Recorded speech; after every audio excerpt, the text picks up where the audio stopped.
We already know it's a new world here in college football starting in 2022 probably, but it is a new world. There's no question about that. What that world is going to look like and who are the haves and have-nots, that is to be determined. We definitely know some haves, and we have a pretty good idea on some have-nots, but there's a mess of teams and schools and programs in the middle that need to play their cards right, need to be wise, need to be aggressive, or they will be have-nots instead of the haves. It can change in college football. It can change. Rarely does it change for the teams that we talk about on a regular basis. It will not change for the powers of the SEC. It will not change for Clemson, Ohio State. It will not change for Oklahoma and Texas, of course. They are the big winners in all of this at this point. It will not change for the likes of USC. It will change for some other teams, programs that have been in a great place in the past, that have risen from marginal status in college football and risen to a prominent place in recent years. We have seen it decades ago where schools, programs, teams that were in a prominent place had that taken away from them in situations like these. Old timers, you remember Houston. Old timers, you remember SMU. Members, powers of the Southwest Conference that played in major bowl games, that won that conference and played in the Cotton Bowl when the Cotton Bowl was one of the four majors, that played as top 10 teams in the nation, that played for potential national championships, that played for against the likes of Alabama and Notre Dame on New Year's Day. Then, because of the moves of others, banished to obscurity. So who will that be next? Who will be the 2021 version of Houston or SMU or others? Who will possibly rise from the dust, rise from marginality, let's say, in college football, not the dust, but from top 50 or 60 status to a Power 5 league because they've got the potential. All right, welcome into the Voice of College Football. I appreciate everybody here. Appreciate your conversation, your interest in all of this as it pertains to college football. We would normally be breaking down rosters as we've already done here at the Voice of College Football. So if you're new to the channel, as many of you are, and we appreciate having you and welcome you in, please check out our roster breakdowns in recent weeks of Texas A&M, Alabama, and others, Florida State, Ohio State, Michigan. Nebraska's coming at some point, Oklahoma, Texas, and others. Roster breakdowns. Penn State going to be posted tomorrow. And, of course, our predictions. We're just launching our predictions. We got about 5 videos in, and then, bam, the SEC got hold of the college football world and yanked even more of it in their favor than they even had before with Texas and Oklahoma. So our prediction videos have been placed on hold, but I anticipate on working some more prediction videos tonight. So if you want to take a glimpse at our early predictions on Oregon, Virginia, TCU, and Michigan State, check them out. We typically approach our predictions in a very orderly manner. We'll go through the Big Ten. We'll go through the ACC and top to bottom. But this year, I just thought, you know what? We're going to keep everybody guessing. I'm going to do a team from the ACC, and then I'm going to skip over to the Pac-12, then the Big 12, and I'm going to pick them off one at a time in each conference. And you're going to have to put the puzzle together. And then at the end of all the prediction video releases, I'll announce my conference championship games and then the playoff and the national championship game. We hope to nail it as we did at this point last season with Alabama over Ohio State in the college football national championship game. I don't remember who I picked. The other two teams, I believe I picked Clemson and Georgia. So I did not hit all 4. I did not hit Notre Dame for sure. I believe I picked Clemson and Georgia as the other two participants last year. All right, we got about 60 on the line. We'll welcome your calls coming in here. I draw your attention to the bottom of the screen and the ticker right there, Venmo, PayPal, and Cash App. If you would like to contribute here at the Voice of College Football, just search Mark Rogers TV, Venmo, PayPal, and Cash App. Also, and I will post the number here in a few minutes, 860-499-3332. Also, Amazon. My potentially favorite stat of the year is that 160 million Americans shop at Amazon every month. Every month, 160 million Americans. That's half the country. If you use Amazon, please use the link in the description section of any of the videos. We've got the description. In the description section, we've got the link right there for you. Please use it. Put it somewhere where you'll remember it when you go shopping on Amazon. If you use the link, it's the same shopping experience. Doesn't cost you a dime. All right, I'm going to run through the conferences because you guys ultimately produce the show with your comments and your questions, with your calls. You produce the show, but I'm going to take off on what I'd like to talk about concerning this conference expansion of the SEC and how it's going to domino effect across the nation. And I got to tell you, every other expansion in college football, and of course, the most recent one was involving, first and foremost, Texas A&M and Missouri, and then Nebraska to the Big Ten. Of course, Rutgers and Maryland a little bit later, Colorado and Utah joining the Pac-12. But all of that made sense. All of that could have been and was forecasted by many. What we are hearing now, the rumors we are hearing now, nothing can be dismissed. This is becoming a grab bag of involving money and greed and fear and territory, and it has little to do with what makes sense.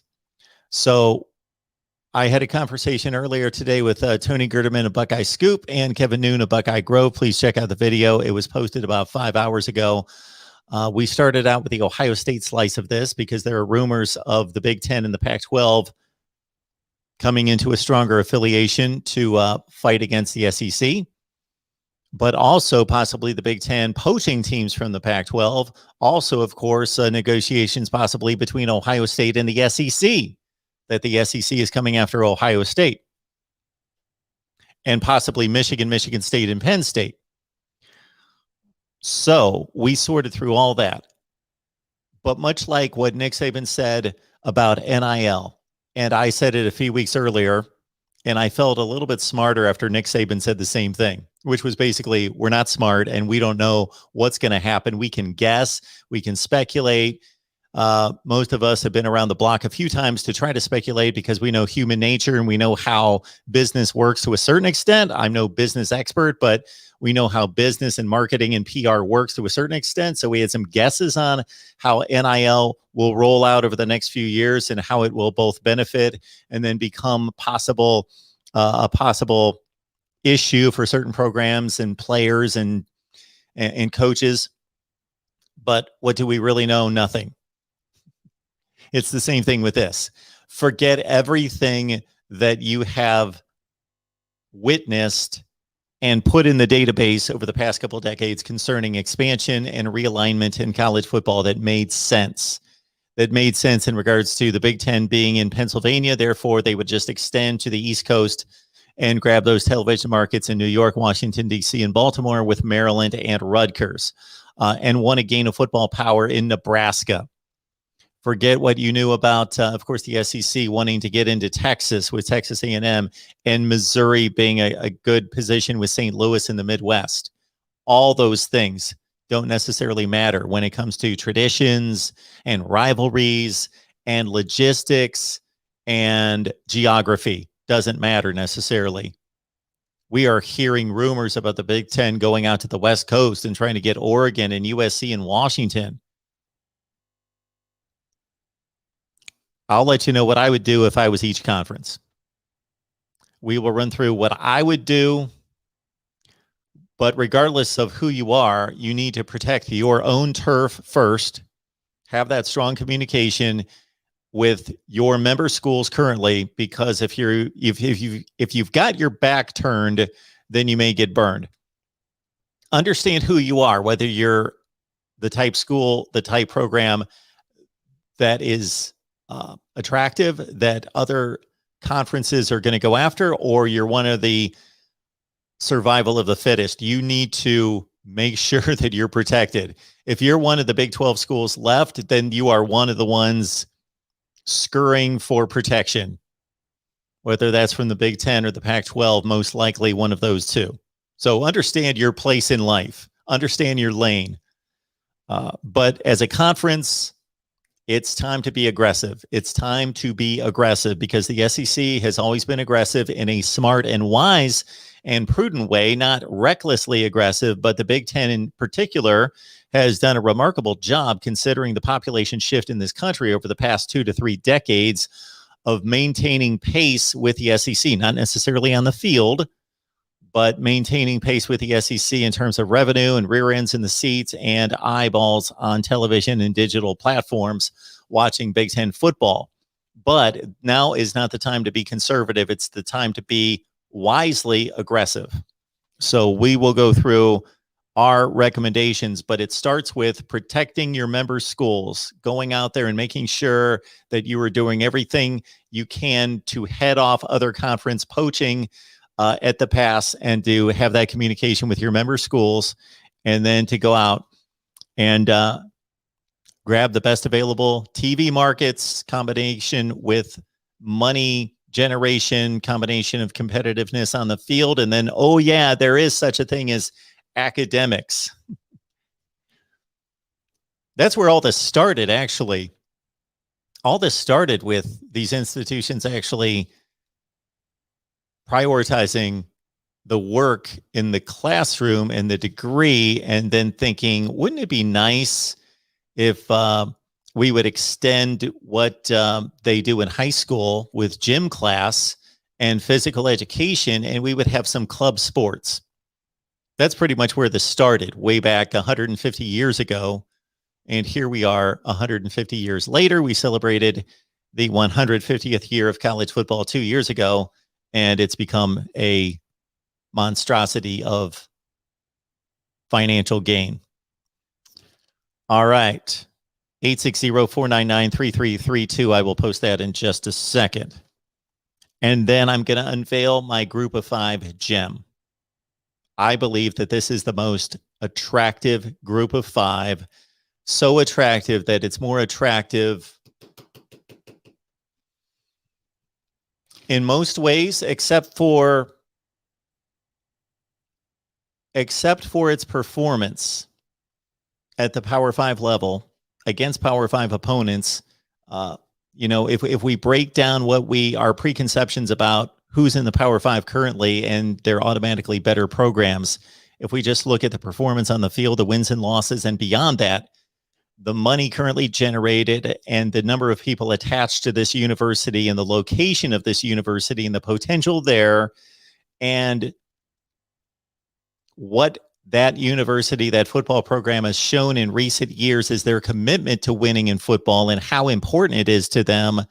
This is the gem of this whole deal. If you're going to go out, excluding Notre Dame, Notre Dame's the gem. Notre Dame is the free agent possibility that trumps all others by a mile. But in addition to Notre Dame, this is the next one for me, and it's not even a Power 5. So you can guess on that one. It's a pretty easy find, I think. We are attempting to break this down with your help from every angle possible. I have posted a video, Oklahoma's past performance against the SEC, specifically the last 10 years, 8-6 against the SEC since 2000, posted that video, and then how that projects forward. Doing the same thing with Texas. I produced that video. It's going to be posted the first thing tomorrow, 5 a.m. If you're up 5 a.m. Eastern time. I'll wake you up with our Texas projection of how the Longhorns will fare in the SEC. Also, again, our conversation with Kevin and Tony this afternoon. Check out that video. We talked about, oh man, these guys just laid it all out in regards to academic considerations. That's something that most of us don't take into consideration, but these schools are taking into consideration, especially if they are the Pac-12 or the Big Ten. They are taking the academic standing into consideration, and that is a big roadblock to a lot of proposals out there.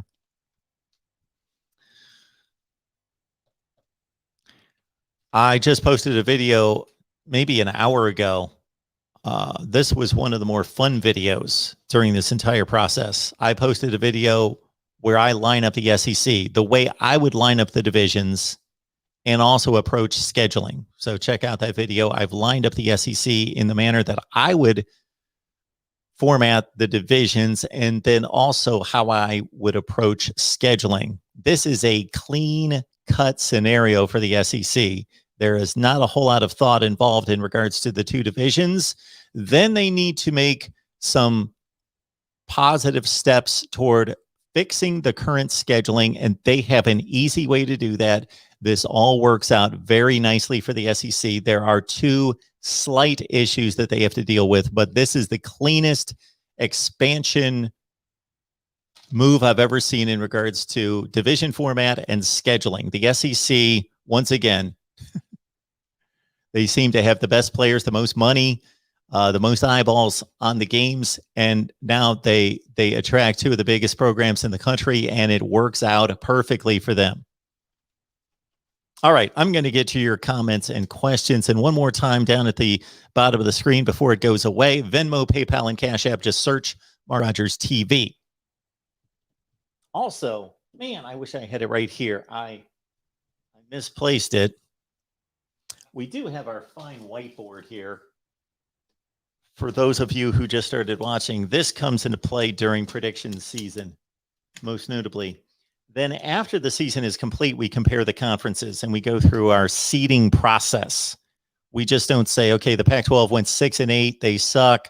The Big Ten went 10-8, they're okay. The SEC went 13-5, they're awesome. No, we put the games into context based on seeding, and we have a formula that ranks the conferences. But anyway, we will post our predictions, as you have seen in our first of 5 prediction videos. I wish I had that masterpiece of a wood sketch that we got from our folks at Tri-State Wood Sketch. Tri-State Wood Sketch. Did you guys see what they did for me? You send them a photo, and then they turn it around on whatever of your choice of a canvas or a wood carving that you would like. So you choose that, you send in the photo, and it's pretty remarkable. If you drop my name, you get one for free. Buy one, get one free. TriStateWoodSketch.com. All right, I'm going to post the number and get into your comments.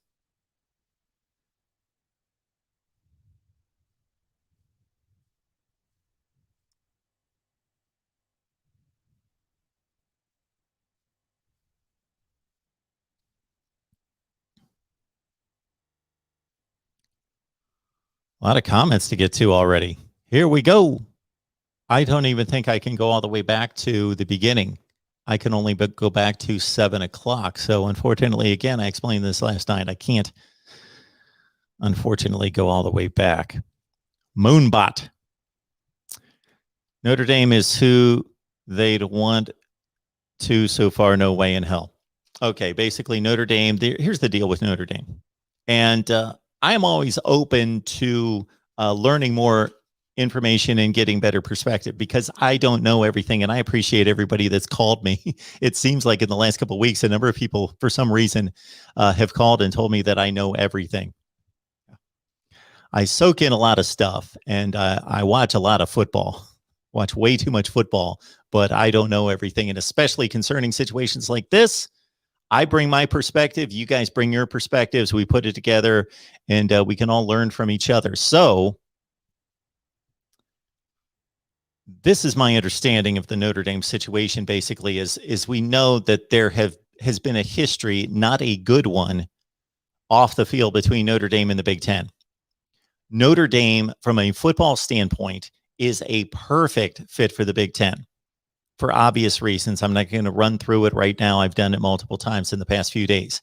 But Notre Dame, several years ago, formed a partnership with the ACC.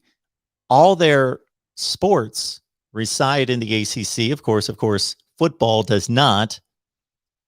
But we got our sample of what Notre Dame football would look like in the ACC when there was a situation in which the football season was in jeopardy.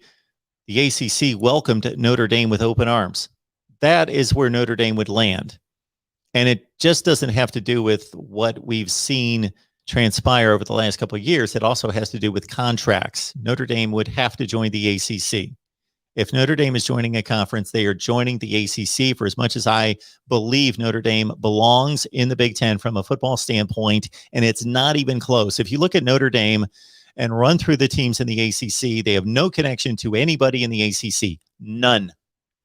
They have one little blip of history with Miami going back to the late 80s and that great national rivalry that hinged on basically two games, 1988 and 89, and a couple bad blood games before that because Jimmy Johnson blew out Lou Holtz a few times and Jerry Faust before that. And Notre Dame was upset about that. And then Notre Dame got good under Lou Holtz, of course, and won a national championship and beat Miami in that historic game. And then the Canes came back the next year. So it was a blip of a rivalry. And some people still hold on to it, and that's fine. But that's the only history that Notre Dame has with the ACC. That's it. Notre Dame Clemson have played it in the playoff, and they played a really good game a few years before that in 2015 with Deshaun Kaiser and Deshaun Watson. But that's just a good football game. Notre Dame belongs in the Big Ten. They've got their history and great rivalries and history with three of the schools, most notably in the Big Ten. So anyway, that's the deal with Notre Dame. If they join a conference, they're joining the ACC. All right. Joey says that Baylor and TCU would be a great fit in the Pac-12, but they love to lift those restrictions first. That has to do with academics and research standing. I don't know that anybody at this point is really a good fit anywhere. They're just going to be a good fit to combat what happened with the SEC, what the SEC is doing.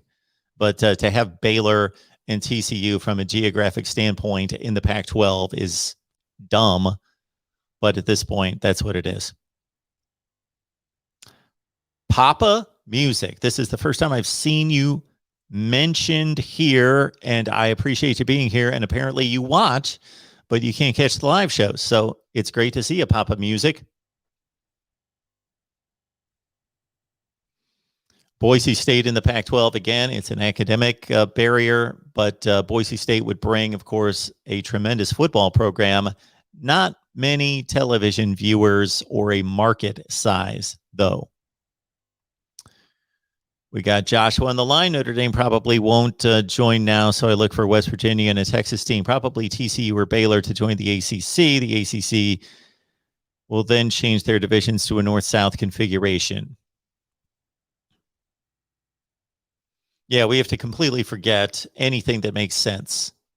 The ACC is basically going to have to jump over the SEC to grab teams that are currently in the Big 12 to play football.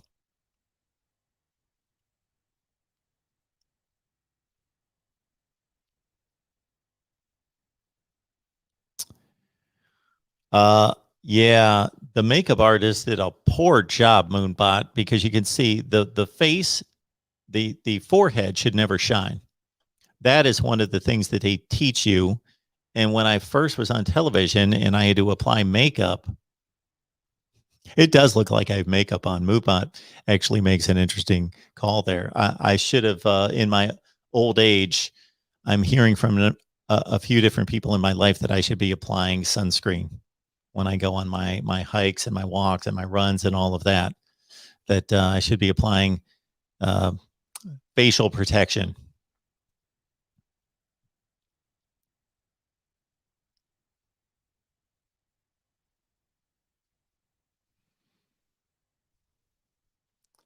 John is asking if Texas would not follow Oklahoma to the SEC, but end up in some other mega conference. Well, only if somebody really bails them out with a ton of money. But otherwise, the move to the SEC makes total sense for Oklahoma and Texas, especially Texas. Total sense.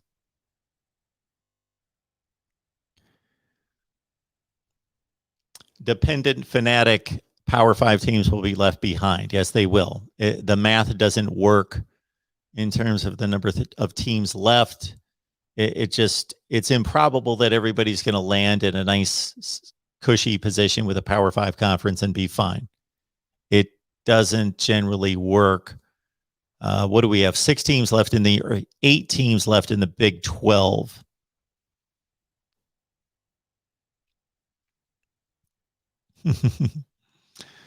We can tell that David is a football fan and nothing else. Any proof on the Big Ten rejecting Oklahoma due to the stupid AAU research elitist money requirement?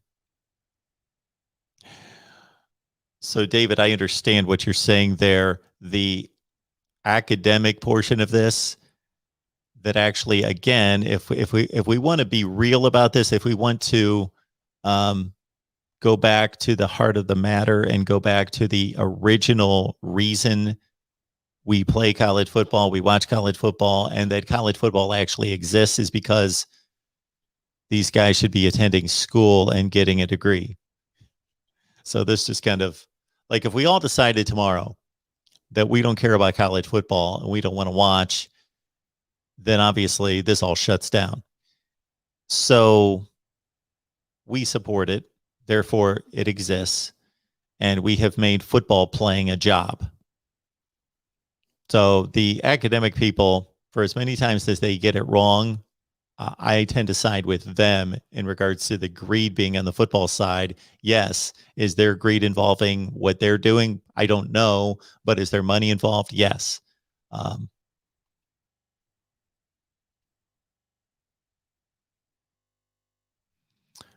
Moonbot wants Oklahoma and Kansas to the Big Ten.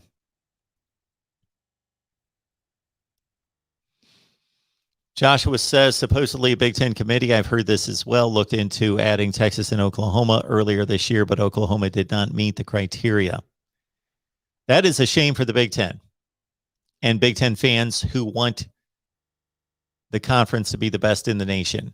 Add Oklahoma and Texas to the Big Ten, subtract them from the SEC, and then we're having a much different discussion about the best conference in college football. The SEC still has a claim at that point, but so does the Big Ten. The Big Ten could suddenly possibly be the best football playing conference. And if the Big Ten already matches and in some ways supersedes the SEC in revenue and then adds Oklahoma and Texas,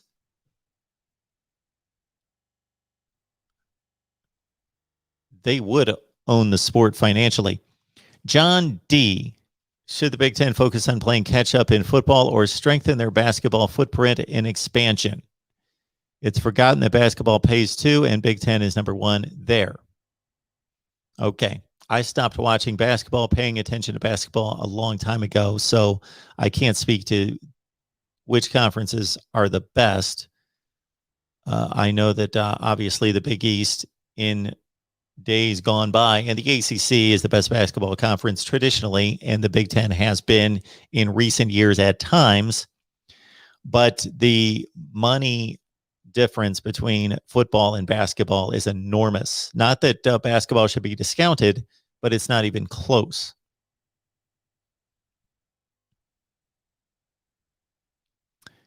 Christian, top of the Pac-12 or bust. If they don't get them, then Ohio State needs to go independent. They have one of, if not the biggest brands in the sport. They do.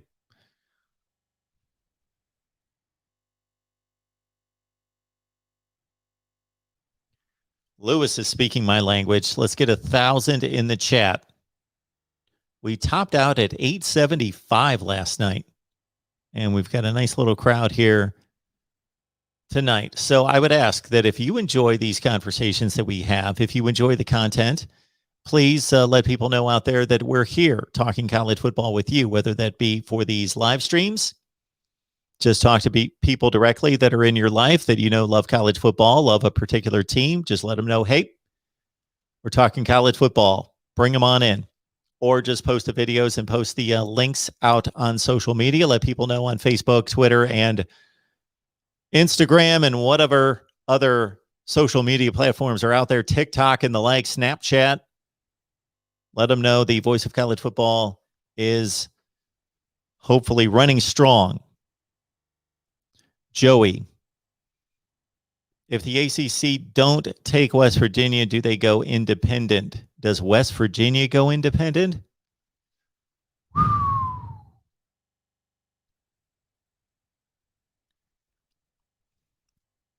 The independent route is a tough one, especially if these conferences get bigger. Think about this. If the conferences are larger, then they are going to play more conference games, and we may see a reduction in non-conference games from 4 for what is currently the ACC and the SEC to 3.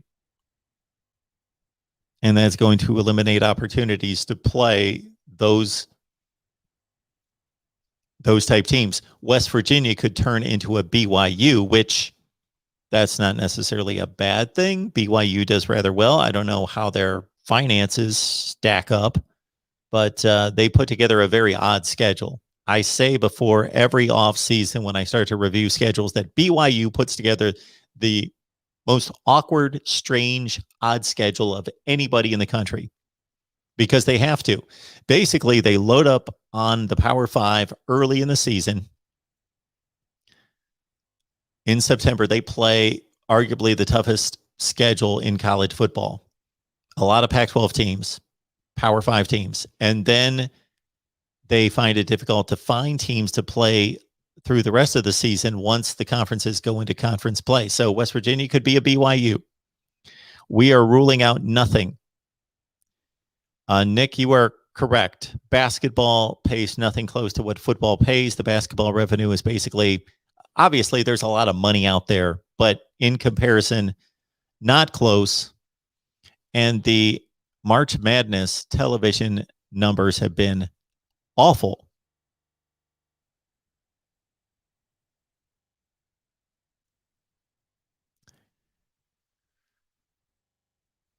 And then we've got Moonbot asking about the Amazon link. I don't know how that applies to Prime. That is a great question. I don't have Amazon Prime, so I don't know, but I could try to find out.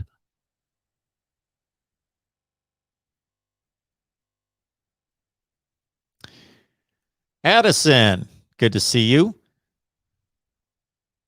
Do you think West Virginia would be competitive in the ACC despite the fact their football team has not played Virginia and Virginia Tech in a bit? Will they be competitive in the ACC?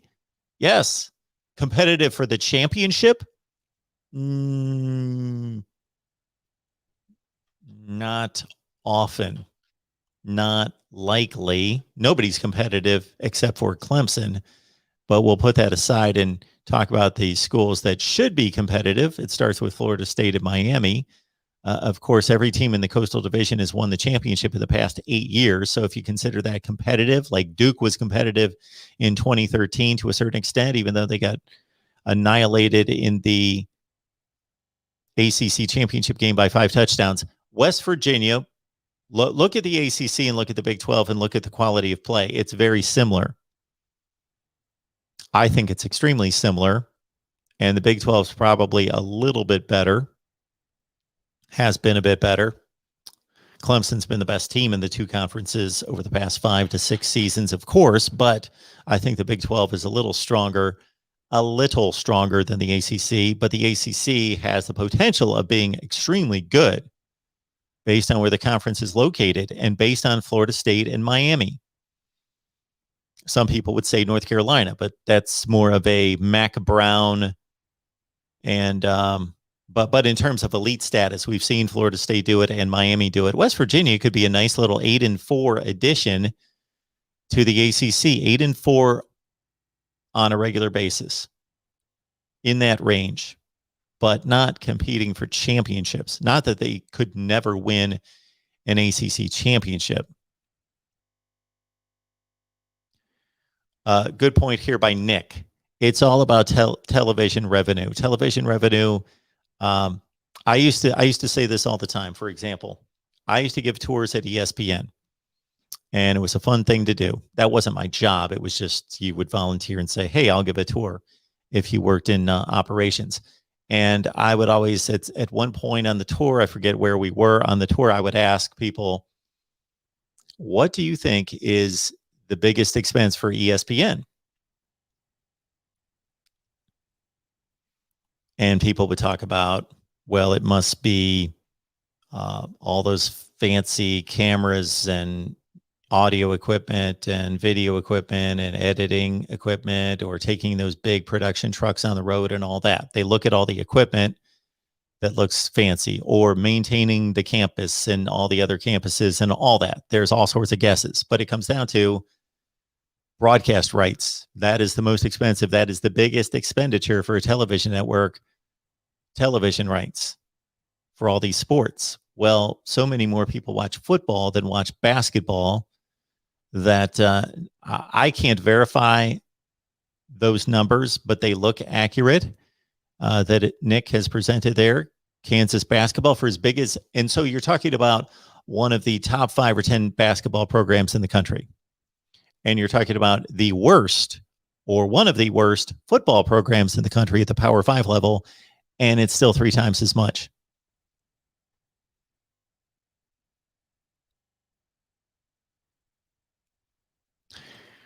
This is an interesting question about the Longhorn Network. Now, somebody presented this to me the other day, and the way they presented it to me was an easy question, because I just let them know that everyone in relationship with Texas football going forward, once they leave the Big 12, is under the same umbrella, meaning that Texas operates the Longhorn Network in conjunction with ESPN. ESPN owns and operates the SEC network in conjunction with the SEC. Texas is now in the SEC. All broadcasting rights for Texas football go to the SEC network / ABC, ESPN, ESPN2, and so forth. So there's no overlap there. Nobody else has a piece of the pie involving any of those entities. So it's all in-house. I'm sure that that's being discussed, and I'm sure that Texas would love to hang on to its own network. I don't know. I don't think it's an extremely profitable network. I don't know this for sure, but there's still some cachet to having your own television network. But that might be part of the deal, that if you join the SEC, nobody else has a television network, you join our television network, the SEC, and become one of 16. I would think that the Longhorn Network would dissolve. I would think, unless there's a greater goal or mission in the SEC to eventually have broadcast networks for their individual teams as well. Probably not. That's a guess, Addison. Dependent fanatic. The Big Ten is stupid as always about academics. Some universities are straight sports, but lack in academics, and that's okay. That school is not going to ruin the Big Ten. Okay. We would have to get an academic-oriented individual, meaning somebody in academia, to come in, and because we are looking at this for sports and football. These schools were founded and built, and the buildings exist, and the campus and the vast majority of the people on campus because of academics. So it almost seems kind of ludicrous for us to have too much criticism for academic standards.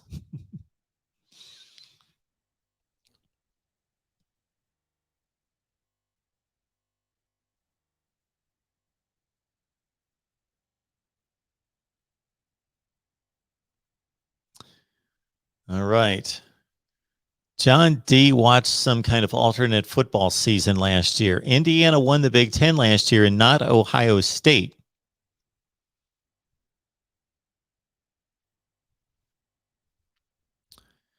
Do I really need to revisit this? This shouldn't take long. Okay. The Big Ten made a requirement that you had to play 6 games to win your division and qualify for the conference championship game. Ohio State went 5-0. 5 is less than 6. Correct.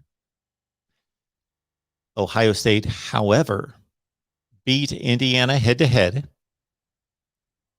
and was 5-0. I believe Indiana's regular season record was 5-1 or 6-1. 6-1. So Indiana's 6-1. Ohio State is 5-0. The requirement initially to make a Big Ten championship game was 6. So first, let's take note that the Big Ten not only botched the whole rollout to the season and the whole PR nightmare and the indecisiveness, and then the decisiveness not to play and to make it public that they weren't going to play when they didn't even truly decide that. So they botched all that. You know what else they botched that I didn't hear anybody else talking about, but we talked about it here? What the Big Ten botched is the Big Ten should have never stated this was so short-sighted, and they obviously didn't run the scenarios. The Big Ten should have never stated that you had to play 6 games to make a conference championship game. They should have never been that short-sighted, and that's stupid, because they should have said, we are going to review the season and look at it, and the team that qualifies is going to be the team most deserving. Something like that, because there were all sorts of scenarios out there that could have eliminated 5 teams in a division, and then you had 2 teams left, and they were both 2-5. There were all sorts of scenarios that the Big Ten was not in a position to mandate any type of requirement. Okay, so that was the first bad move by the Big Ten. Secondly, let's understand this, that a team that's 5-0 with a 6-game requirement is better than a team with a 6-1 record that the 5-0 team beat head-to-head, because all the 5-0 team has to do is say, you know what? If you're requiring us to have 6 games on our record, we forfeit the 6th game. So even with a forfeit, Ohio State was 5-1, 1 loss. That's a forfeit. They beat Indiana head-to-head. It's just a ridiculous argument that any Indiana-sided people. Now, you can be mad that the Big Ten changed its rules late in the game. I think that's perfectly understandable. That's perfectly legit. But to say that some other team won the Big Ten, the Big Ten, like the SEC and like the ACC in particular, was not competitive last year. We know who the best team was. The best team won the conference. Just get rid of conferences. So everybody's a free agent, the Rod Farva. You talk about just, that would be nauseating and just irritating and just generic for there to be no conferences. I don't even know what that would look like. So nobody plays in a conference. Everybody's an independent. It just makes up their own schedule, or we'd have some kind of governing body led here by the voice of college football. We could certainly fix scheduling. We've done it before. We've already done it. So we could fix the scheduling. They could come to us for the scheduling, and everybody's an independent. It would rip out the guts of college football, but that's already being done to a certain extent. So the Rod Farva, if all you're concerned with is teams playing on the field and the best football team playing, and really not into traditions and rivalries and the pageantry and everything that goes on and the connection to the culture and all that, and it's just, we could do that. I don't think it would be very understandable for people. Centerpoint Media. I went to SEC country in 1994 and worked there for 7 years, and I got well acquainted with those SEC chants, going to NCAA tournament games and bowl games and College World Series. Imagine all the SEC chants you will hear from OU and Texas fans now. Yeah.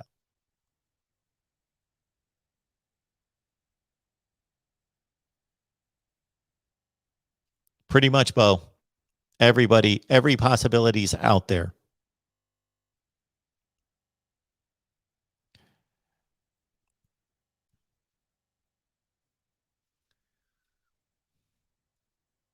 I would love to have a conversation with Kevin Warren. All right. Papa Music, thank you so much for the super chat contribution. Appreciate that so much. What conference is most likely for UCF? All right, perfect segue. Papa Music, thank you again. Here's my thought on UCF. To me, UCF, they answer our fill-in-the-blank question tonight. UCF is the most attractive free agent school, possible potential free agent school out there. The university is committed to football. They have won on big stages in the past, so they have proven that they can recruit at a place as a group of 5 member to play big time football.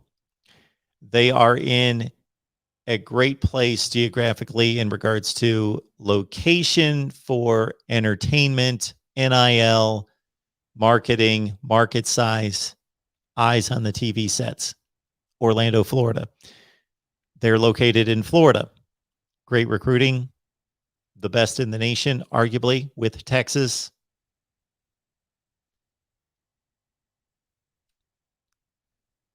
One of the largest enrollments in the country, which also equals the greatest alumni base in numbers in the country, which means money and more eyeballs and more power and influence. UCF is the gem of all this, in my opinion. If I was the ACC, I would pull in UCF. I posted a video almost 5 years ago where I said if I was the ACC, I would pull in UCF.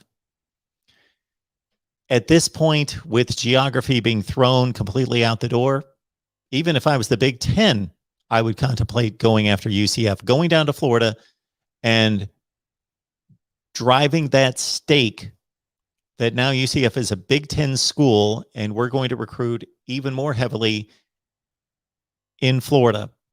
And we're going to be able to achieve better success in recruiting in Florida, not just for Ohio State, but for our second tier. But of course, the geographic fit, which seems to not matter much anymore, but still, it's generally still in place, makes sense for the ACC to go after UCF. I would do that.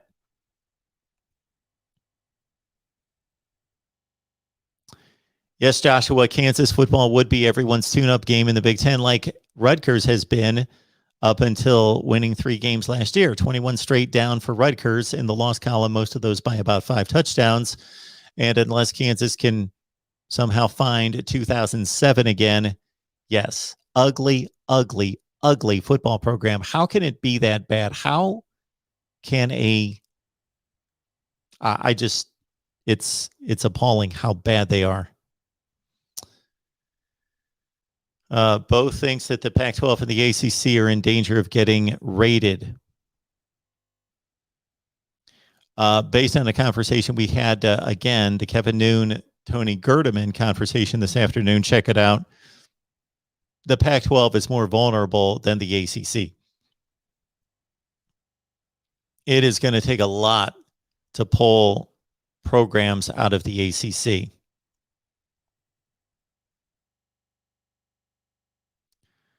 Addison, I think exactly that's where the American Conference is going to be going. The American Conference is practically a Power 5 now. They have a legitimate, even before this realignment, the American Conference in wins and losses had a argument. They had some good talking points to being the 6th conference. And sure, they're all over the country anyway. So why not go after? My priorities would be TCU 1, Oklahoma State 2, Baylor 3, Texas Tech 4. Or possibly Texas Tech before. No, I'll stay with that. TCU, Oklahoma State, Baylor, and Texas Tech. And also consider that the Big Ten may want to go that route and get down into Texas and pluck TCU in the Dallas-Fort Worth market and bring up Baylor as a pairing, a rival. Grundy, Boise State, San Diego State, BYU, UCF, Memphis, UAB, Troy, and North Dakota should get into the Power 5 now. Well, I don't know about the back three. And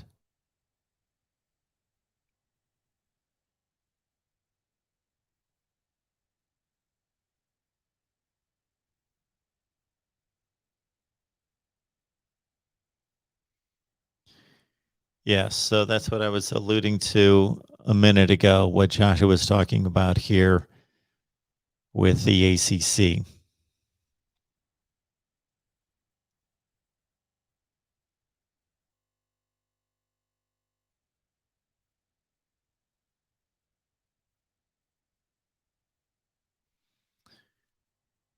Mike 3883. Yes, in fact, we would have to probably go online somewhere, go to some kind of online source, maybe dust off some type of Encyclopedia Britannica, and look up the original intent of these gatherings of young people 18 to 22 that we have around the country. They put up a lot of nice buildings. My daughter, in fact, actually partook in this ritual recently, just graduated. And yeah, they do a lot of what we used to do, book learning. They don't need to do that anymore. But yeah, people pay a lot of money to hang out and go through this process for 4.5, 5, 6, 7 years.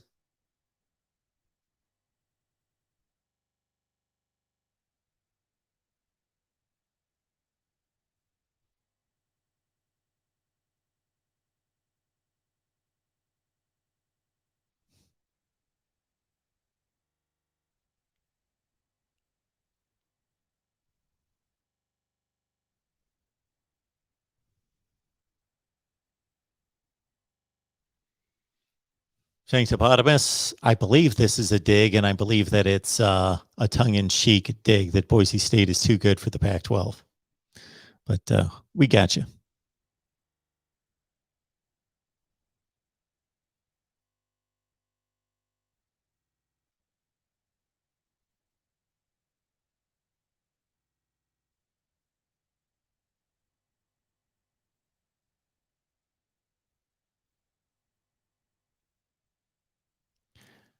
D-Rock Irish, it's never the same without you. Glad to see you here in the chat. There he is, late, but still here. Ready to roll. Oh, we got calls. Let's get to it. Here we go. All right, caller number one of the night. Welcome to the Voice of College Football. What you got? Oh. Absolutely, it is. Is this George? We're back. Okay. Okay. I want to talk about football. Since when? All right. Well, this time, just pretend I'm Nick Saban. Okay. He just stole 3 players Florida wanted, right? And you're sitting in your office and you say, you know, if you come here, JT Printing Shop wants to give you $50,000 a month to play for us. That's recruiting. If you come here, Dick Hughes Cars is going to pay you $10,000 a month. NIL.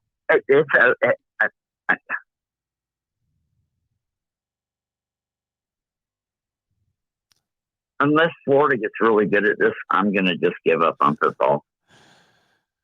Florida better figure out how to pay players. Dan Mullen wasn't recruiting that well anyway, George. He doesn't have that high of a standard to live up to. This shouldn't be that much of a disappointment. I was born a Florida Gator, and I have never thought we should have to recruit. I have always thought the players should come after us if they can play for us. And now it's a whole new world. Now you got to beg, kiss their feet. But, yeah, I don't like this anymore. This is bad. I think they should have always got $3,000 a week each, everyone, even the reserve punter, even the backup snapper. Everybody should get paid. This is just wrong what they're doing. They're ruining the game. Now we're just going to straight up pay players. This not Alabama's always going to win. Ohio State, all the big boys. You know, whoever's got control right now is just totally in control. Sure, because they can get the most donated. I would think that you would like this. Okay, you believe that the players should be paid, correct? I would. I do. Let me run through a checklist here. I do. Okay, let's start with this premise. You believe that the players should be paid in some way, wherever that money comes from. Number one, that they should be paid. They should be compensated, correct? It should be even across the board. I don't care if you go to Boise State or Oregon State or Florida or Georgia. It should be even. It should be put into a big pool and split up. Otherwise, you're just buying players. Pay them all evenly. What are we doing here? You're just buying players now. The schools are not buying the players necessarily. It's business out there that can make their choices. You're a capitalist, right? Listen, Mark, there's only like 5 players in the NFL and the NBA that have commercials, right? But there's about to be 30,000 players in the college football ranks that have commercials and get paid. It's just how many players in professional sports have commercials? You're being short-sighted here. You're being short-sighted. No. You're a 60-year-old man, George. Don't forget, this is not the age of cable TV. Number one, realize that if you go to Cleveland, Ohio, and you turn the TV on, you're going to see Baker Mayfield all over the place. I'm sitting in Connecticut. You're in Oregon, I believe, still. You're not going to see Baker Mayfield on because you don't get the local television, but Baker Mayfield can still make a ton of money. I see Baker Mayfield like 90 times a day in Oregon. Baker Mayfield is our biggest commercial. We love that guy. My point is that you were just thinking about national TV spots, number one, and there's a ton of money made at the local and regional level. So that's number one, correct? So you need to consider that. Number two, that it's not all about cable TV anymore. That these, just about every deal that we've heard about has more to do with social media online. And that's everywhere. You can go to Boise State and make a ton of money. If you are a prominent player. This is so sad. I hate to see all these young people get bought off at such an early age. They weren't making anything a couple months ago. Listen, when I was a kid, when I was like 18, you know, the Masonic Lodge, they came and they said, "We want you, boy. Join us." And I said no. But I had my chance. You know what I mean? If I wanted to be bought off and paid for, or whatever, any fraternal organization. And now you're either bought off or not. You know, if you're not bought off, and when you're bought off, somebody can tell you, "We need this point spread at 7." You know, this is ridiculous. I'm going to quit watching sports if they keep this up. Well, it's going to keep up, George. But again, I don't understand what makes what's going on right now worse for somebody when you can, when your aim is to pay these players. They are now being paid. It should all no, go it's not even. Pool, I understand it's not even. And then split it up.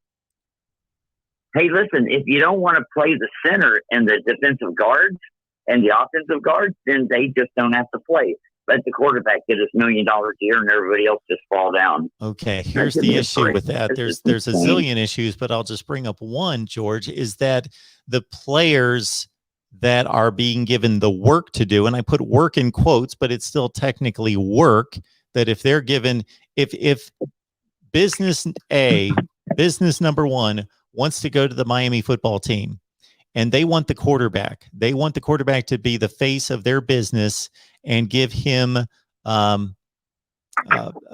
line of responsibilities to do a bunch of social media posts, then he is technically doing the work. Then why should some backup offensive lineman receive pay for that? They're not doing the work. Well, I don't know. What do you think, Mark? How do you think we should do it? I have no issue with the way it's being done right now. Just open market? Open market. I love it. The first Because we have all the money in Florida. The first issue that I have with it, well, there are a lot of issues, but it's just like the open market in anything. The greed comes into play, but that's just the way it is. That's a way of life.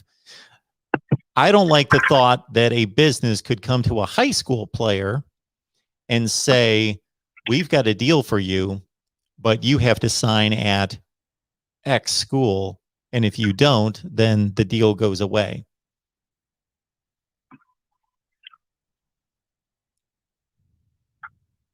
And that's unethical. I don't like it. That should be against regulations, and it probably is, but I don't think it can be enforced.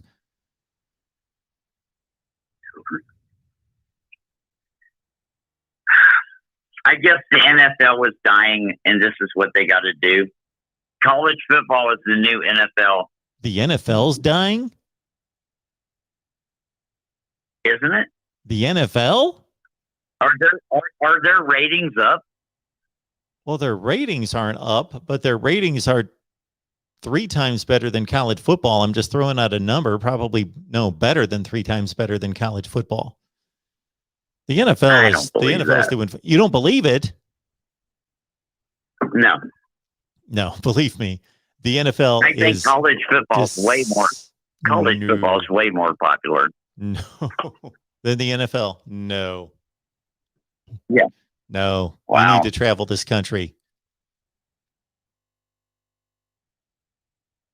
Did I ever tell you I got to shake Bear Bryant's hand one time? Who?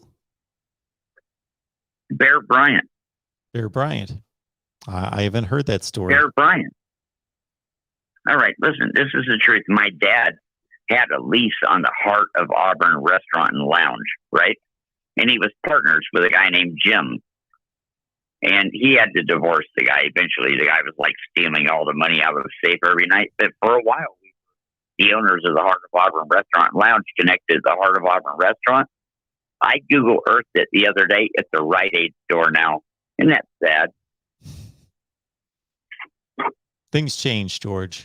There has to be some progress somewhere. Anyway, check this out. All the visiting football teams that came to Auburn back in 1970, 71, they ate their meals in our conference room, in our banquet rooms. And one of the teams was Alabama. And Bear Bryant was the coach. And I was 11 years old. And I was coming down this hallway in the restaurant. And I'm 11. And my dad goes, George. And I go, what? And he goes, shake that man's hand. And I shake this guy's hand. And I go, hi. And my dad goes, that's Bear Bryant. And so I got to shake Bear Bryant's hand one time when I was 11, living in Auburn, when Auburn played Alabama. It's very cool. He had big hands. He had really big hands. That's a big dude, man. Did you hear that voice? That gravelly, deep voice? Did it just shake the ground? The whole thing. Yeah. That was like James Earl Jones or something. It was like insane. Like, hi kid, get out of my way. I got a football game to play. Not really. He wasn't crass at all. But Auburn's quarterback was named Pat Sullivan. He won the Heisman Trophy in 1971. Auburn's quarterback. Yes. I lived there. I know. I went to one of the games. But Alabama still beat Auburn that year. So nothing's changed. It's all the same. I didn't have to live there to know that. or even be more than 2 years old. But Yeah. That was some good stuff, man. I love Auburn. That's my second favorite team. Auburn. Because I got to meet Bear Bryant there, shake his hand. Even though I'm a Florida Gator living in Auburn, I'm like, damn, that's a big dude. I was 11. He was like a giant. I was like, hi, sir. How are you? All right, George. The calls are starting to stack up here. All right, time to go. Thanks for the story time. Bear Bryant, that must have been a thrill. That's a good one. Thanks, George. I'll talk to you later. Bye. All right. Dominic has not called us in quite some time. I believe this is the Dominic here at the Voice of College Football. Dominic. Hey, Mark. How's it going? Going good. So I heard that 2 teams are moving to another conference, and I still don't remember those teams' names. I'm having a hard time remembering who they were. So what you need to do is get off this call, and do you have access to Wi-Fi? Any type of Wi-Fi? You probably should, since you've accessed our show here. You would be correct. Very nice. There, Mark. There's a funny sounding site. It's called Google, Google. And you can pretty much type anything you want into this little space they give you, and it'll pop up all sorts of answers. And I'm sure you can find it there. All right, that's exactly what I'm going to do, and then I'm going to hop back on. So, all right. Thanks for calling, Dominic. Yep. All righty. I have no words for that. If I did, it would not be appropriate. So we've got Emmanuel on the line. Welcome to the Voice of College Football. Hey, how's it going, Mark? It's good. I'm guessing that you know who the 2 teams are that are joining the SEC. I have discovered the internet, believe it or not. So yes, I do. All right. We welcome your phone call then. Yeah, well, I've got I guess a talk of one of the conferences that no one cares about anymore, the Pac-12. It's all about the SEC, and I'm a Hogs fan. So I think it is that way, and it only further confirms that if Oklahoma and Texas come along. But I'm also a USC fan because I've lived in both states. I care. So the Pac-12, what do they need to do? Are they going to grab Boise? Are they going to grab Fresno State? Join the Big Ten? What can they do to kind of survive this college football apocalypse? Well, as you've noticed, that really nothing conventional is necessarily what's going to happen. All the other expansion times in college football, 10 years ago being the most recent, the expansion and the movements of these teams was pretty logical.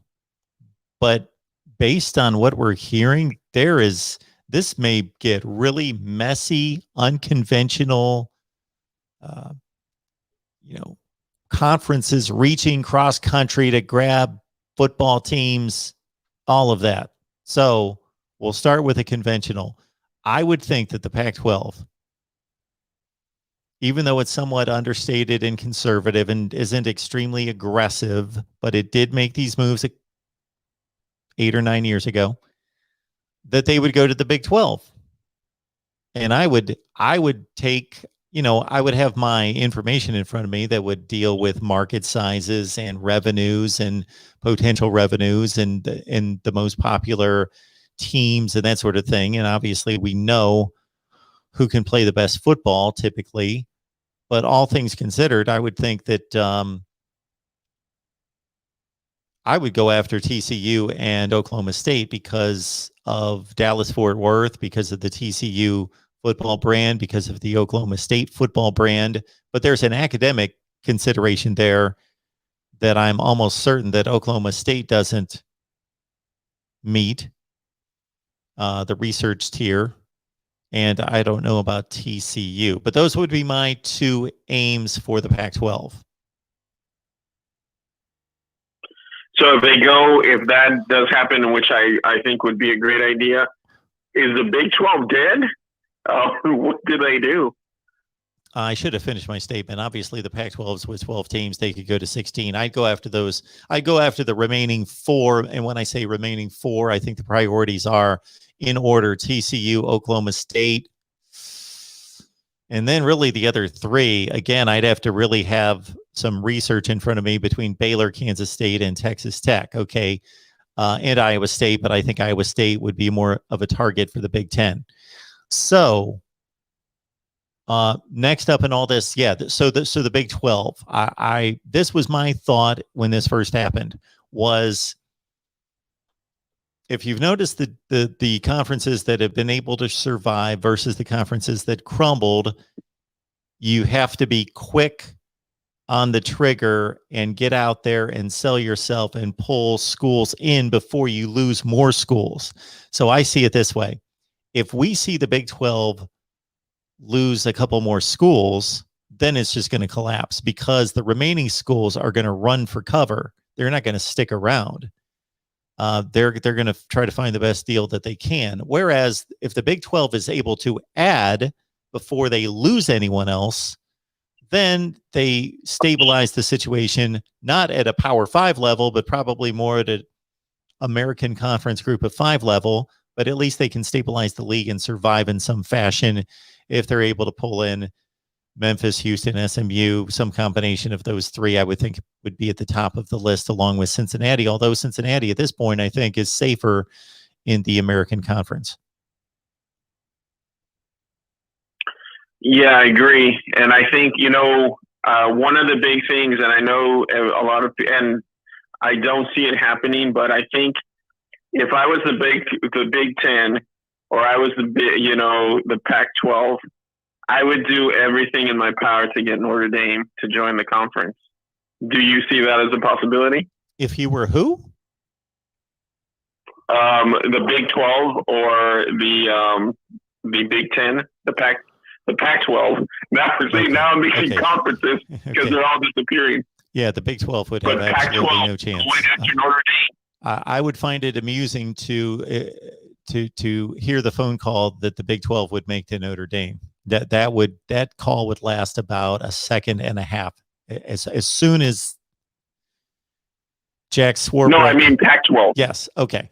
Pac-12. All right. So the Pac-12 and Notre Dame, there's a connection there with their scheduling. Stanford, Stanford, USC in particular. Okay. We kind of discussed this and reviewed this at whatever point, a half hour ago or so. And I also posted a video earlier today that was a little bit more specific.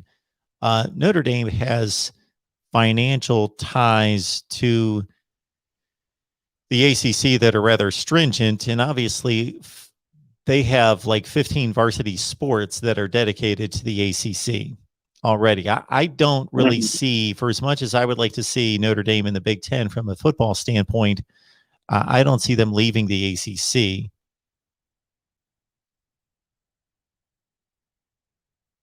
Yeah, you know what is, again, one last question, because I know people have got to call in, because it's madness right now. Do you see realignment of conferences becoming more and more common? Like every 3 or 4 years, we're going to have a shuffle. 3 or 4 years. And that's yeah. Well, at some point, it becomes way too expensive, and teams and conferences settle in where they're ultimately going to go. So it's a push-pull kind of. There are, if we looked at every school in the country, we could generally determine that they're either in a position of power or they're in a position of vulnerability because of their perceived and reality of their finances and football ability and all that. But it should settle. I think we're just going to live through a time where it's going to kind of transpire as it has for most of college football, which has been, we've seen conferences dissolve, we've seen teams added, we've seen Penn State move, and we've seen South Carolina and Arkansas added to the SEC in 92. We see this every 10 to 15 years. And here we are roughly 10 years after it happened the last time. And this may turn out to be the biggest shakeup of all, but I don't think there's going to be just too much money invested by conferences and schools to just tear things up every 3 or 4 years. If they just made a decision 3 or 4 years ago, these contracts are going to last into infinity. I don't see that happening, where we're going to have different conferences every 3 or 4 years. Yeah, no, you're right. Now that I think about it, you're right. I think I'm just in complete shock that this is going on. And I don't know, I think everyone with a week or two ago, you know, players are getting paid now. Now conferences are shifting, you know, so I think everyone loves college football, but I think everyone's in a state of shock and just waiting for, you know, the pieces to settle down. All right. That's all I got for today, Mark. Hey, thank you so much for taking my call. Have Thanks, a great Emmanuel. evening. Bye. You too. Appreciate it. Bye. All right. All sorts of callers on the line. We'll keep it going here at the Voice of College Football. And of course, if you shop Amazon, use the link in the description section that we provide. All right. I believe we've got Glenn here. Hello. Hello. Are you there? Oh, hello. Yes. Who's on the line? Oh, you can hear. Oh, I'm sorry. This is Landpound. I thought you said Glenn, Mark. Well, that's what it says on my caller recognition, voice recognition. It says Glenn. I'm sorry about that. No, that's not your fault. That's that's it fault. Landfound. How you doing? I'm okay. But I was just trying to give you a call. I know I wanted to call last night, but the topic of your show was about what's going on, this college football earthquake. Well, here's the deal. Here's the deal, Landfound. As long as you're calling about college football, forget the topic of my show. You can always call me. We don't need to talk about the topic of the show. It's always just wide open to college football. Oh, perfect. Always. So I've got a take, and I don't know. You know, I want to get this off my chest because at one point in time, I was affiliated with the Miami Mafia. I wasn't in, but I used to be affiliated with that YouTube Mafia of Miami. Okay. Mark, Florida is a sunny place for shady people. You've got people coming from all across the country, not only all across the country, but all around the world to come set up shop in Florida to run their Ponzi schemes, to push their drugs, to run their cons. You've got opportunists like Underwood who come, and other guys that talk about Miami football and have YouTube channels like The Detrimental One or Paul Scoop on the U or The Wholesome One, I'm sorry. And I just don't have respect for them because they don't write. They're not authors. They just come there, they give their opinion. These guys are affiliated with Underwood, and I'm convinced, and I have a take on Manny Diaz as well. I know he went to UM. I'm not even sure. I'm hearing that he didn't even graduate from UM, that he transferred to FIU and graduated from FIU. And I'm convinced that Underwood is getting talking points from somebody within the football program, and his job is to disperse it to the rest of the mafia there. Because they're all in it for the money.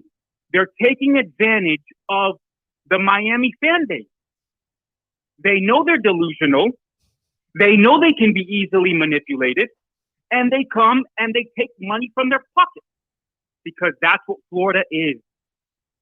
A sunny place for shady people. Somebody has to step up and finally say enough is enough. By the way, this passion, where it comes from, I was once affiliated.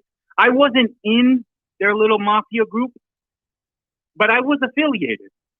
And I'm trying to, sound the alarms on the rooftop, on the mountain. Hey, get out while you can, because you're being taken advantage of us.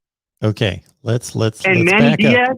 Okay, do you have any other points, or can I yeah. start my rebuttal? Well, I was gonna jump to that Manny Diaz take, but of course, please, your show. So first of all, I was just once a part of it. I'm sorry, I was just once a part of it, and I got out, and I'm trying to sound the alarm. okay.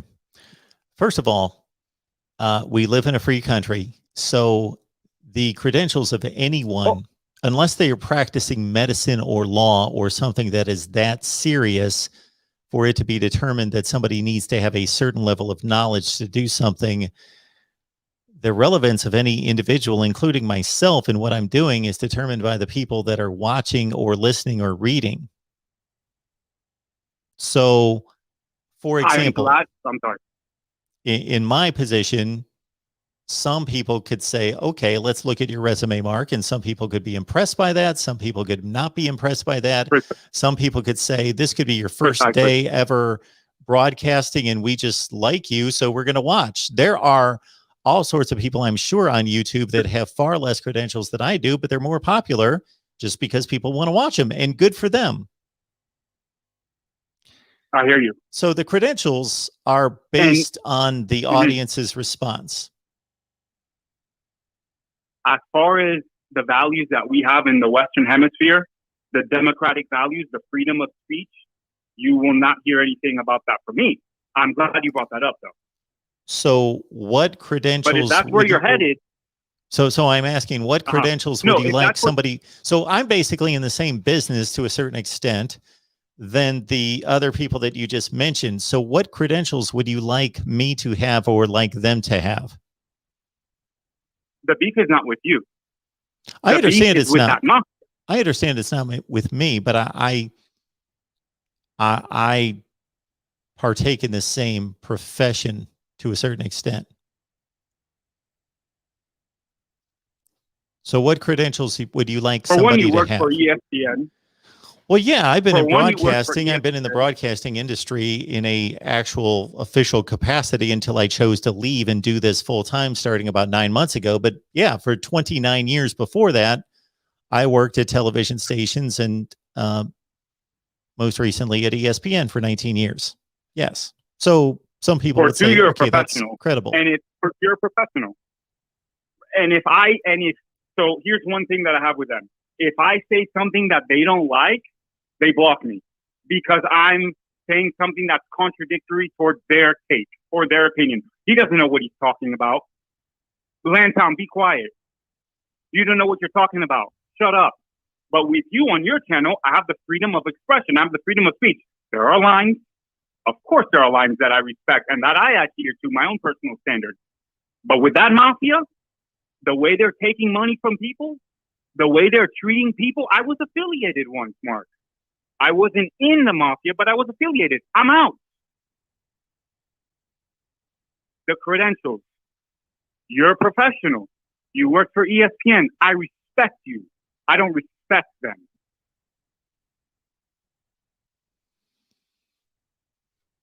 As far as Manny Diaz is concerned, he's a fake football coach, Mark. Here's my rationale. We're talking about credentials. Somebody who never played college football at any level wants me to believe, not one snap of college football, wants me to believe that he's going to win a national championship at the University of Miami. He never took a snap of college football. He's a marketing manipulator. So if we can back up, he's running a con. If we can just back up one point and then we'll hit Manny Diaz. So I can't let the previous portion of the conversation go by because I give a platform and give time to Cam Underwood, the wholesome one, and Paul Scoop on the U. Okay. Can I in any way verify everything that comes out of their mouth as being completely accurate? I cannot do that. I basically make a consideration for anybody that I bring on here. This is what I'm looking for anytime I bring a guest on, especially one that I bring on a regular basis. I want them to be, number one, knowledgeable. That's my first criteria, that they're knowledgeable. They don't have to be an encyclopedia, but they need to be knowledgeable about the subject. Number two, that they can communicate. I'm taking notes. Number two, that they can communicate, that they have an ability to communicate. Number three would be that hopefully that they're engaging, entertaining, they can connect with an audience in some way. Those would be the three main criteria for me. There's been a few people in the past that I deemed inaccurate to the point that it became so obvious, or it was brought to my attention that I could verify it enough. Not that I don't expect anybody. Has anything ever come out of my mouth that was inaccurate? Of course. I'm talking for dozens of hours every week. But I try to refrain from saying anything. If I don't know, I will tell people I don't know. I cannot verify that. Knowledgeable. I remember Underwood lost all credibility with me. You remember when he was on your show? Whoopty woo woo woo about N'Kosi Perry? About N'Kosi Perry, no go Perry? He's the next great Miami Hurricane quarterback. All this stuff about him didn't pan out, did it? Well, wait a minute, Landfound. There's a he difference went all between in with N'Kosi. There's a huge, enormous difference between having an opinion. He lost all credibility. There is a huge difference between spewing out misinformation and having an opinion that doesn't turn out to pan out. We've all had, if you talk long enough on here, Landfound, if you want to go to the person and listen to that person that's always correct and always right and can forecast the future perfectly, you're not going to watch anybody, because everybody's going to be wrong at some point. We cannot all evaluate every player perfectly. Me or anyone else. As a pure sports fan, I listen to you. I listen to Bill Simmons' podcast. I listen to all, different guys on ESPN who are professionals, who have years behind them of sports credibility, authors writing books, doing this for years. I listen to them. What credibility does he have? So as a pure sports fan, he lost all credibility with me. He pushed all his chips in with N'Kosi Perry, and it didn't work out. He went all in with no-go Perry. So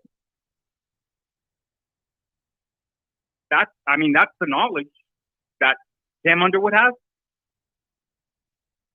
I remember that when he was, preaching up a storm about N'Kosi Perry. It didn't work out.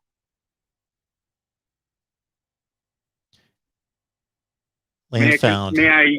There are NFL draft experts who spew out opinions on hundreds of players every NFL draft, and they are wrong on dozens of them every year.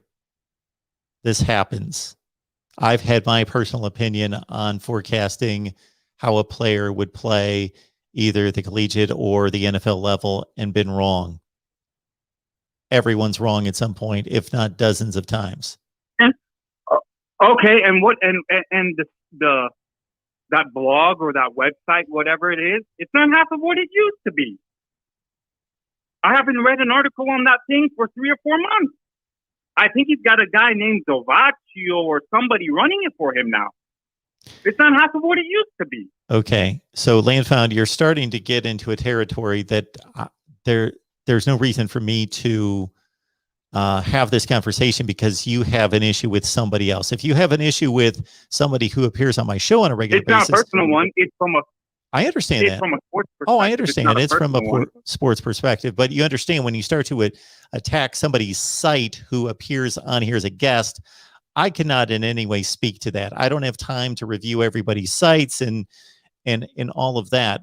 I will take it to the degree that I'm going to defend those individuals that are on my show, especially on a regular basis. But once we start talking about their sites and their videos, I can only speak to what they bring here because I'm not off there reading all of that material. So that's a beef that you have with those individuals there. I will defend them and I will speak to the value that they bring on my channel. We're also dealing with like 400 some people that are watching that they don't, to tell you the truth, they don't care. That's why I'm saying I don't know if this was the right time for this call. But I appreciate you taking my call. Can I quickly finish my Manny Diaz take? Sure. I think there is some legitimacy there. We've got a coach who's never coached college football, who's making promises that he can't commit to. He's over-promising and under-delivering. They gave him 5 minutes to speak at the ACC media because they know he's, whatever. Okay? You expect me to believe that a line of coaches, starting with Schnellenberger, Erickson, Jimmy Johnson, Butch Davis, that Manny Diaz is going to win the national championship at the University of Miami. He's another one that's taking the money from the pockets of the people. And his defenses, he likes to claim his statistics. Yeah, well, in sports, there's also the eye test, and the eye test isn't passing. I mean, he can motivate those athletes to run around like chickens with their head cut off, but what elite defense has he produced? Matt Brown fired his ass in Austin after he gave up 500 yards to BYU. Shout out to Christopher. I didn't know BYU won the national championship in 1984, nor did I know they won the Holiday Bowl in 1980 when they beat SMU. I learned something during that vigorous debate, and I thought there was, like you said, 7 degrees of separation, but I thought he made some good points and he prepared with his facts during that debate. But this is not about that debate. This is about Manny Diaz. And not that he has shortcomings. But then Matt Brown, what he did to him last year, how many yards was it? 450 yards? Son, I fired you in Austin because I finally realized you're a fake football coach. Now I'm going to bend you over my knee and thank you and show you what a real football coach looks like. Matt Brown, Nick Saban, etc., etc. He's a politician. He's a marketing manipulator. He's duping the people. He's not a football coach. His defenses are mediocre at best. Are we all set, Landfound? I'm not discounting that you've got some valid points there just concerning Manny Diaz, and he has yet to prove himself. He took over a top 15 level roster in the country, and he went 6-7. Then he went 8-3, and it was a terrible disappointment against Clemson, of course, but they're one of the best teams in the country, but still wiped out against North Carolina, a team that they should be on the same level with. So your points are valid. The jury's still out on Manny Diaz and whether he can win to the level that Miami should win in that state. No question with that high school talent surrounding them. But thanks for the call, Landfound. Can I leave off with all right, next time? Yeah, call back. Say something for next time. Thanks, man. All righty. Bye-bye. All right. I believe we got one Kristen Ballard showing up here to talk some college football. Kristen, how you doing? Hey, what's up? It's Ballard Sports Media, Mark. How you doing tonight, man? I'm doing well. What's going on, man? I don't even know what to say after that call. Look, the bottom line about Miami is they might be strong. They might be a hurricane, but there's been this tidal wave in T-Town that's coming to meet a hurricane in Atlanta in early September, and I think we know what's getting wiped out. But anyway, I wanted to call up, and obviously, the news about Oklahoma and Texas, I don't fully understand the why part of it. I mean, are they doing this in hopes that they can finally win a playoff game? Are they doing this in hopes of just better competition? Are they thinking that they're worthy of this SEC competition? I mean, I just don't fully understand why they want to do this. And I mean, I saw something today that it seemed like they were pretty much really, really close to finalizing a deal to get out of the Big 12. Is that correct? That is my understanding. They've been talking for 6 months with the SEC, as you well know. So they have come to the place where that is ready to be signed, sealed, and delivered. Just the very intricate notes and just dotting the I's and crossing the T's stays, so they are ready to cut loose from the Big 12. Right. Oh, believe me, I mean, I'm not here to, bash them completely.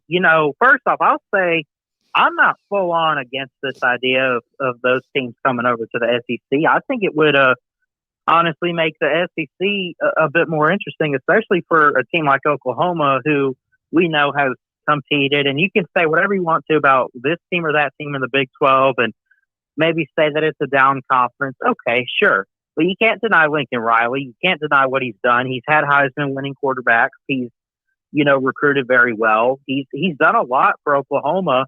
So, I mean, they're a really good program. And, to see them, I mean, could you imagine every year seeing them play teams like Georgia, Alabama, and, I mean, just to see that on a more regular basis would be very interesting. And, of course, I mean, regardless, even still, I mean, look, Texas, first off, and I hate to jump ahead in schedules, but if you look at 22 and 23, and we need to point out Sarkisian, a former assistant like Sarkisian, having a home and home with Texas and Alabama, that'll be a hell of a matchup. It wouldn't be a hell of a matchup now. So Texas better improve by miles for it to be a hell of a matchup then. It's going to be a hyped up game and event, but in terms of once the ball's kicked, I don't know how great it's going to be. Right. Yeah, I could understand that. I like the conferences how they are now. And, me saying that isn't going to change it. I mean, look, nothing is official. I just saw where it was close to being finalized. But, I mean, look, if they want to go join the SEC, join the SEC. I got no problem with it. I just, like, what are they going to do if they join the SEC, let's say in 2022, right? Let's say they find a deal like this week, which it seems like they will. Let's say they join in a year or so, and it's not working out for Oklahoma and Texas, and they're not keeping up with teams like LSU or Bama or Georgia or whoever. What are they? They're going to try to get out of there, and they're going to try to go back to the Big 12. And is the Big 12 going to take them back? That's the bigger question. I think not everyone is really pointing at. We're looking at this. No. The scenario you just played out, Ballard, is never going to happen for a number of reasons. Number one, most likely there's not going to be a Big 12 to run back to. Number two, if there is a Big 12 to run back to, it's going to be a marginalized American conference, because for them to survive, they're going to have to pick off the likes of Memphis and SMU and Houston just to survive. So Oklahoma and Texas, regardless of how much they underachieve in the SEC, will not want to go back to that conference. Number two, they're going to be making too much money, even if they underachieve on the field in the SEC. This is first and foremost, don't mistake it, about money. Oklahoma and Texas can make more money in the SEC, which along with the Big Ten pay out twice as much money as every other conference. So Texas and Oklahoma can automatically, from TV revenue, make twice as much money. And then with their added value, you're talking about two of the top 10 programs in the country, And for anybody that's going to jump on me, I'm not talking about Texas on the field, but I'm talking about Texas in all other aspects involved. 2 of the top 10 programs in the country going to the SEC, and the SEC now expanding its deal with ESPN. The revenue pot is going to become even greater. So Oklahoma and Texas are doing it for that. And then they bring the value to the SEC. So the SEC becomes richer. So it's a mutual benefit in huge proportions on both sides. And the SEC, now we are learning, knew that Oklahoma and Texas were also talking to the Big Ten. So did the SEC want to go from the best football playing conference to losing an opportunity at Oklahoma and Texas, those two going to the Big Ten and making the Big Ten possibly the best conference that's already making as much, if not a little bit more money than the SEC? So that was the move to make. Yeah. I'm not blaming either Oklahoma, Texas, or the SEC for this. I think it's bad for college football, but it's nobody's at fault there. Right. Yeah, I didn't even think about it much from a revenue standpoint. Like you were saying, I mean, they almost went to the Big Ten, and, it would have definitely, because Oklahoma and Texas, regardless of maybe what they've done, well, I guess recruiting and everything looks pretty good, obviously, but just in general, historic programs, and obviously a big rivalry there. I didn't even think much about the revenue part. I was just so focused in on the whole aspect of they're going to go in there and they're going to find out that they really don't belong or whatever. But well, Ballard, they're not going to go into the SEC, especially Oklahoma, and go 5-7. When you say they don't belong, not like that, right. My estimation for Oklahoma, for example, I posted a video today or yesterday, whenever it was, and basically looked at Oklahoma's performance against the SEC in the last 10 years. And then I projected forward because Oklahoma's in better shape than it's been, not by much, but a little bit better shape right now than it was these previous 10 years. And Oklahoma, I forget their Big 12 record. I don't have it in front of me, but we know it's dominant. They've won the last 6 conference championships. So they've typically gone 8-1 in the Big 12. That's pretty much their typical record in the Big 12, 7-2, 8-1. That they are going to, instead of going from a place where they are favored in every game. So for the last 5 or 6 years, Oklahoma has basically been favored in every game in the Big 12. And of course, they get tripped up once or twice a year, usually once a year. They're going to go into a situation where I think we first need to realize that they're not going to play everybody tough in the SEC. It's not like they're going to be given a schedule that's Georgia, LSU, Alabama, Texas A&M. They're not going to have to play everybody difficult. It's going to be a cross section of starting with their own division, but they're going to have to play an extremely difficult schedule. So they're suddenly going to be in a situation where, okay, if they have to play Alabama, then they're going to be a significant underdog most years. Then you've got the tier with LSU and what Texas A&M is now, what Florida is occasionally, what Georgia's been the last 5 or 6 years, where they're probably going to lose more than they win. Like I'm guessing most seasons, like if you take LSU, Georgia, Florida, Texas A&M, kind of that tier, and Oklahoma, let's say over the next 10 games plays those teams, I'm guessing they're winning about half the time. So they're going to have to play a collection of those teams. They're going to have to play 3 or 4 of those games a year. So I think I do believe that the SEC is going to have to go to a 9-game schedule. So these 8-1 and 7-2, they're usually 8-1 records for Oklahoma, are going to turn into like 6-3 records. That's my estimation. Now Texas, I broke down the record for Texas football in the Big 12 since 2010.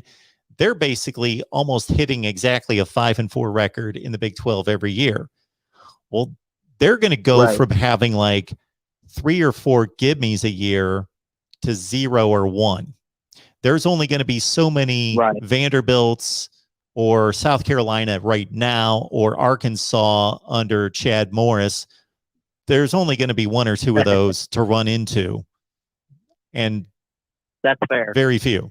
And then there's going to be a whole bunch where in the Big 12, they were only running into maybe one or two games a year, maybe that they definitely were going to lose. Unless they improve drastically, they're going to run into like 4 of those that they're definitely going to lose. And then you've got like another 3 to 4 or 5 games that are toss-ups. Ole Miss, Missouri, those kind of games where they'll probably win half of them. And those 5-4 records are going to be 3-6 records in the conference. Yeah. That's my estimation. Yeah, I could definitely see that. And I know you were like mentioning records just now. That's not discrediting Texas and Oklahoma, but obviously, and it's not even just because it's the SEC, but I mean, you got to look at just in general, like you mentioned the Georgia, Florida, Alabama, even throw some teams in there like A&M and LSU. I mean, it's just overall compared to the Big 12, just it's tougher. We're looking at teams that are, first off, you got to at least give the SEC this. If Texas and Oklahoma come over to the SEC, they're actually facing some defense, right? I mean, to start out with, first off. And, I mean, that, it gets tougher right there. And you're looking at teams that are just dominant in recruiting and putting great athletes on the field. Not that Texas and Oklahoma obviously aren't. I mean, they are, but it steps it up a bit, and it's just a whole nother level in the SEC that they got to deal with. And, especially for Oklahoma, they could probably run an SEC schedule, but I mean, could they be able to do that on a more consistent basis and year in and year out play teams like Georgia or Bama or whoever and consistently be like just, competing with them like every single year? That's a bigger question, I think. So I'm going to give you a little bit more fodder. I'm going to extend on your last point. Then I'm going to flip the tables and I'm going to take one up for Oklahoma in particular and Texas. Just to extend on your point, even in years in which Oklahoma is excellent, which they've been for the most part in the last 6-7 years, there is a difference in saying, okay, Oklahoma's, let's say they go through a stretch in October where they play a lot of mid-level SEC teams. Not Texas A&M right this second, but Texas A&M, what they've been the last 4, 5, 6, 7 years in the SEC. Ole Miss, Mississippi State, Missouri, whoever. There's a difference when you can take those games individually and say, is Oklahoma better than Missouri? Yes. Are they better than Mississippi State? Yes. Are they better than Ole Miss? Yes. Are they better than Texas A&M most of the time? Yes. But when you play them week after week after week after week, the chances of one of them picking you off just rises exponentially over what you faced in the Big 12. Yeah. Because they're good teams. They're capable of pulling off an upset. Right. From a talent perspective, they're almost as good as Oklahoma. Right. And it's more, like you were saying, week after week. I mean, you're not only playing these teams, but on a more consistent and regular basis, back to back, and you got to just continue on with it. And you just got to be capable of handling it every single week going forward, So Ballard, and that's not easy to do. Yep. I'm now going to argue for Oklahoma and Texas. Because let's understand, I remember watching Missouri play its first SEC game. They played at home. They played Georgia. They got annihilated. The game was 42-10. It wasn't that close. Georgia was just way too talented. It was the 2012 Georgia team that went to the SEC championship game, was the second best team in the country. It was like one of those games where you could just tell at the line of scrimmage, like these two teams don't belong on the same field. Like Georgia can do whatever they want. Their defensive line is just going to maul and be in the backfield all day. The quarterback doesn't have a chance. One of those games. Like it doesn't matter what the score is. And I thought, oh my, Missouri has gone from being like 7-5, 8-4 in the Big 12. And now they got to step up and play these kind of teams all the time. uh-oh.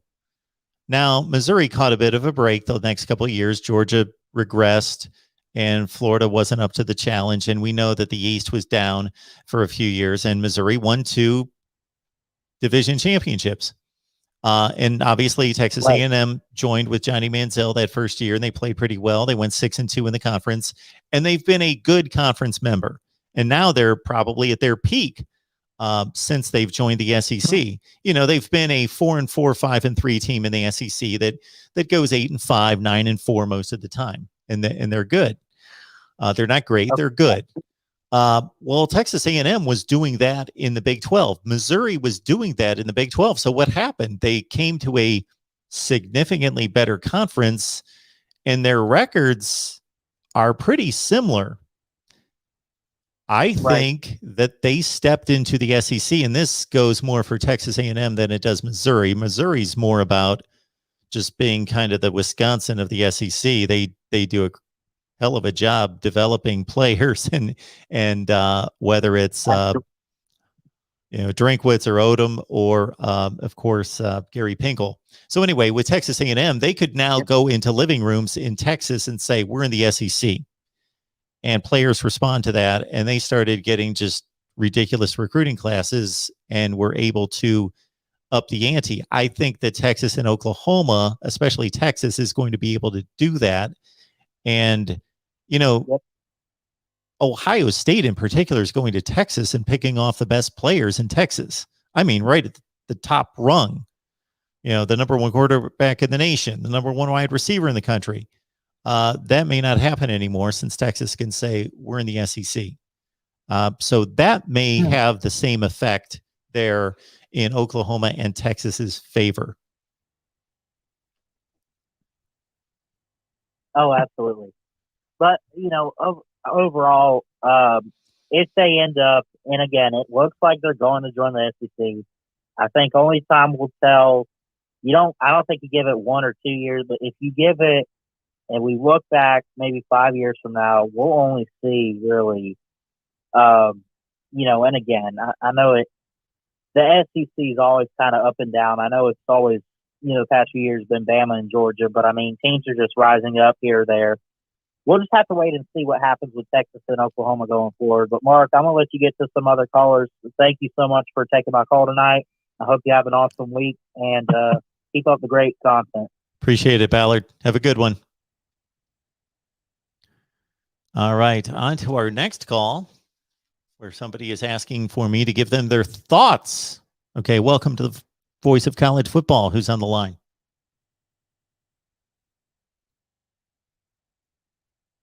Hello? You're on? Hello? Going once? Going twice? Oh, hello? Hello, Mark. Oh, man. You were on the verge of being cut off there. How are we doing tonight? Well, Who am I talking to? that's a story of my life. Well, story of my life. I'm doing well. How are you? I'm sure those are quite the stories. I'm doing just fine. How's it going? I'm doing very well. I wanted to ask you a couple of things here. I understand where OU is going. I share your sentiments on. I'm an older guy, and I've from way back in the Big 8, Big 12, and it's just changing time. So I understand it whether I like it or not. Let me get your thought on this, because I watched some of your shows about realignment of who Big 12 might add, and the equal bold stroke to me, it seems, or at least being contemplated, is why would A&M, who might very well, who's not very happy in the SEC, go back to the Big 12, and even if you get 75% of one of the teams, you've got a whole lot of money that's filled that void, along with some of the other regional footprints, like UCF in Florida, to get USC and California, get those TV markets, get to Cincinnati, like you alluded to when you talked about on the TV market, you get that middle ground, you get that Midwest out there. And with the existing members in Oklahoma State and some of the others there too, with ESPN or with A&M, if they were to go back, and you could add a USC and Notre Dame's probably not going anywhere, But some of the schools that you mentioned, like Utah, Oregon, maybe USC, everybody, if they're not looking down the road on this move on 5 years, they're not. This last week I was in Walmart's parking lot looking at those empty spaces, the places where you do your pickup ordering, and I thought, 10 years ago, if you'd have told them where Amazon, which you're well versed with, it would be where they're at now, and what are they doing? Who'd have thunk it?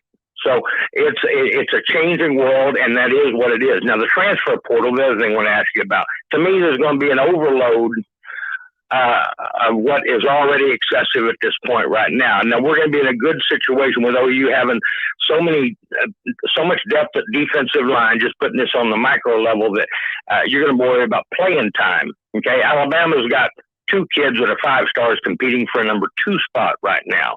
Okay, if you start to, and this is the other discussion when it ties into the NIL, that was a nice leak that he had, Saban had the other day about Bryce Young making $1 million. Well, we're probably looking at Arch Manning and whoever signs him up, and that's another discussion. It probably being about $5 million at the rate that $1 million just popped out of the gate.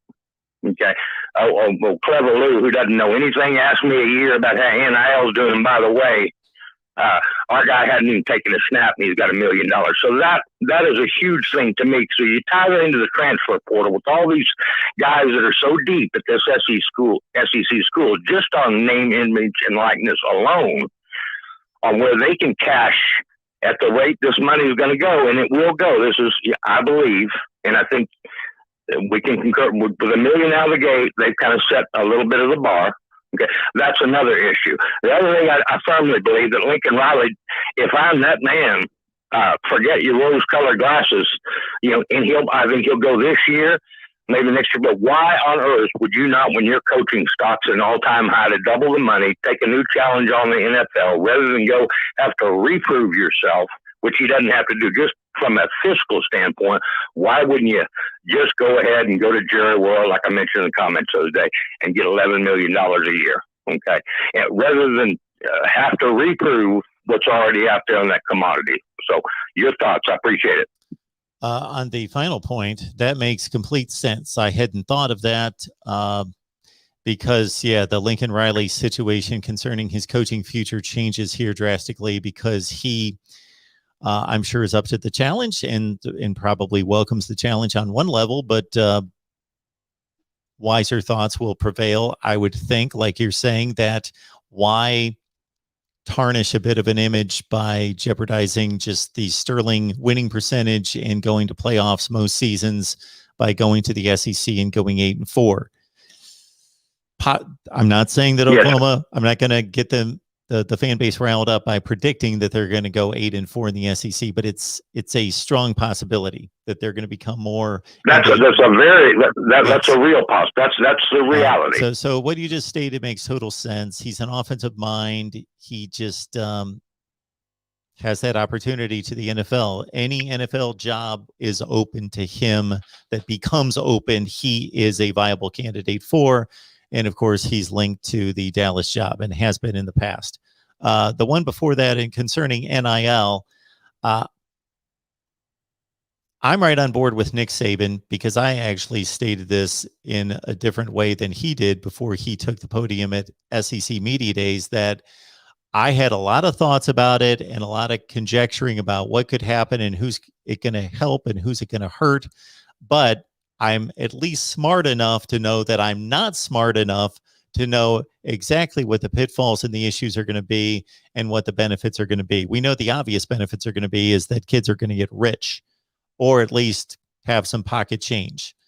Some of them. Sure. All right. So, and I might have totally missed the mark. That's just an outward thought, No, I think your thought makes total sense that if you want to make big money, you've got to how much good can you have? How much depth can you have? How many 4 and 5 stars who are ready to cash their money out right now? Because if I'm Caleb Williams at OU right now, or let's put that metaphor to another school on another situation where you haven't taken a snap yet, but you're already getting $1 million. Well, these kids are going. This is TikTok days we're looking at. It's not, We're looking at a different deal on more 16, 18, 20-year-olds, and people are making ridiculous money, and what they see through I'm just looking through their eyes, and that's why I'm looking at that transfer portal too. If you can make any money right now, and I have no idea what's going to happen, other than it didn't surprise me at all that they started the bidding at $1 million. That was realistic to me in a capitalist society. The haves and have-nots. Here we go. So. No, where I was headed with that is basically, unless you're playing in some college crazed football town like Austin, Texas, or Tuscaloosa, Alabama, where people will line up at the car dealership and pay $5 for an autograph from your backup offensive guard, that basically you've got to be on the field. You got to be playing to earn money. Like, these businesses are only going to pay people that are playing. They're not going to pay for the backup quarterback at Tennessee to endorse their product. They want players that are playing. Therefore, I'm thinking that especially at some of these the quarterback position, obviously, because only one can play, that instead of them stacking up 3 and 4 and 5-star quarterbacks at places like Georgia and Ohio State, that those guys will have more incentive to go somewhere else and go to Kansas State or go to TCU. And maybe those are bad examples because of what's blowing up right now, but you know what I mean? A mid-tier Power 5 program where they know they're going to be a starter, and suddenly, hey, I'm a starter at Iowa or Purdue instead of a third-string quarterback at Ohio State or Georgia. And so since I play, I'm marketable, and I can make some not Bryce Young money, but I can probably make $50,000 or $100,000. Right. And again, his words, a quarterback who hasn't taken a snap, who's not playing, he's at $1 million right now. That's where we're starting. That's where we're starting without taking a snap. And these are I'm just looking through the opposite end of the spectrum, and the activities that took place this last year on the transfer portal, like you said, the ability to strike. And get some income. I'm like you. This is really saddening to me. Is education's become a it's not even really in the equation now, and that makes its argument. It's long been overdue to make arguments for a farm team for football, because that's essentially what it's become with all this. And I don't blame OU or Texas for looking down the road. I thought it was a horrible thing the way this has been done, because it's a seminal moment in our history, and how we walked away. I don't like that. I don't like it at all, but I understand it. And it's the same as separation in anything that we're going into. But I think that there's going to be overload on that. But your thoughts on A&M, why have you heard that discussion, or what do you think about that if they were to go back? Because they're the one potential or probable holdout on that vote that's going to take place, and they don't have to play in the same conference as them if they go back, and it's just a tail wagging the dog, or vice versa to me right now. How you don't explore that and bring a couple of the teams like you mentioned. You made a good argument, I think, when I watched your show the other day about the regional footprint and income. This all has to do with ESPN. Hell, it's their league. It's not the SEC or Big 12 anymore. It's ESPN and Fox and CBS, and them are gone, and TV, what it's going to hold. And why aren't you looking at changing and getting different streaming options, with Amazon, case in point, and things like that, and saying, hey, let's go to where, like I said, you kept the snake's head off at the top, and they're the one that's the facilitation in my eyes, and the reality, that's where the money is. That's where you follow the money to. So with streaming changing so much and what it's just evolved into in the last couple of years, why would you not explore that? It's some other option. And if I were A&M right now, I would be talking to the Big 12 and saying, hey, if we got 4 other teams, it's inevitable there's going to be super conferences. We're on board. Your money, we got your money, some of your money back, and let's save this conference. That's just, I haven't even heard it being discussed. Have you? You sound like a gambler, like a big gambler, like a long shot gambler. I'm not a gambler at all, and I've learned more through failure than I have in life, my friend. I think it's inevitable for the 5-year footprint down the road. I don't have ESPN, and I don't like paying for streaming on the phone, and I get it free on YouTube until I watch it and I listen to the radio. Okay, so that's where I'm at. I'm an old guy. So, but the writing to me is on. Yeah, so Texas A&M to the Big 12. Let me ask you this. Is Texas A&M a better football program and a more lucrative football program today or 10 years ago? Well, their economy of that bank has not been robbed. That bank is full. Okay, better is a subjective thing when you go into each conference, just like it's going to be with us. And that really was kind of the impetus behind my Lincoln Riley question. Why in the hell, if I'm him, I'm already hoping McCarthy, and he probably will have a bad year or average year, because it was nice at Big 12 Media Days when he said second home. that was a nice little message to Jerry to go ahead and plant a seed, by the way, in my opinion. But answering your question on Texas A&M, if Texas A&M doesn't want to further repeat this scenario, play that movie over again, and if I'm being snubbed the way they're feeling right now, and that animus that has gone between those two rich schools historically, then why would you not come back and look at that I'm just saying the possibility. Okay, I think Nebraska is finally gonna get a footprint back, but I think they've got enough footprint back right now to where let's say Nebraska, and forget the TV market, but just again playing with some of the members that you mentioned. If you put together that regional footprint of UCF, of Cincinnati, who is up and coming at their peak and catch that stock right now, if you got a Southern Cal. If you got Oregon or Utah, schools you mentioned too, to come out here, just along with Texas A&M, just one of those, you just covered a lot of ground in keeping a Power 5 conference, in my opinion. So, okay, I don't think there's any chance that Texas A&M takes that gamble to go back to the Big 12 in any such way. First of all, the Big 12 wasn't even in any comparison to the SEC to begin with. The Texas A&M is making more than twice as much money in TV revenue than any school in the Big 12. Texas A&M's in much better shape financially and in every possible way. The benefit that they have gained as a football program and as a school in joining the SEC has been astronomical. And the Big 12 is dying right now. And I'm even talking about the Big 12 as a solid conference with all of its members. But now the Big 12 is dying. Texas A&M's not going back to the Big 12. It's a sinking ship. Yeah, and then made completely naive on my part too. I just don't know about the coexistence, because they're already saying if you don't like it, Texas A&M, leave. Well, again, let's look 5 years down the road. Let's don't look at right now too, because OU is based on the same. Just as the quality of opponent is, it's a hell of a league, and you got to give them credit for it. But OU is headed for. Are we ready for that? Yeah, that's realistic. Are we ready to have that A&M status?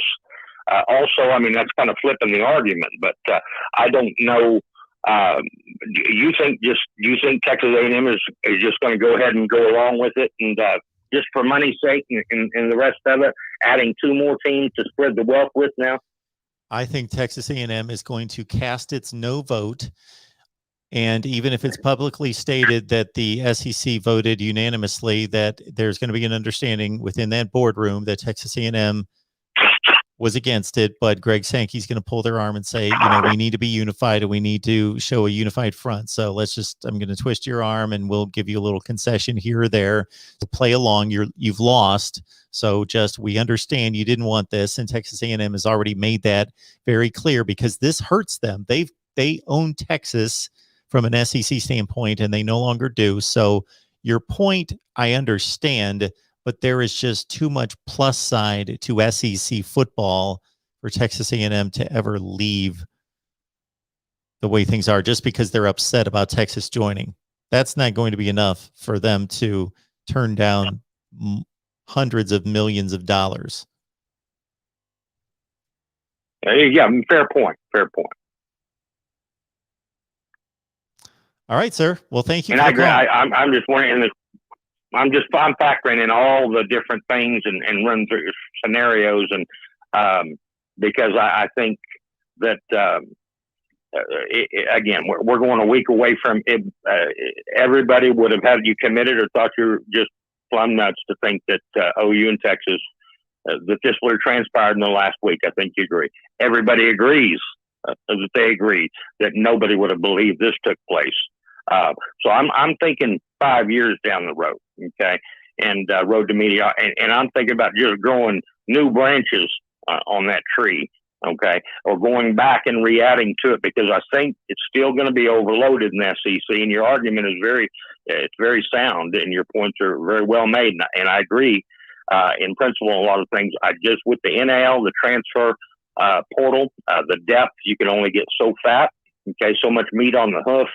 And that's already caused, arguably, SEC teams not going to a playoff. The Big 12, that 12-team expanded team playoff would probably make it, more viable for OU. And I think we'll be fine. There would be no 8-4 shame or 9. That would be the reality to me, to go into it based on their level of competition.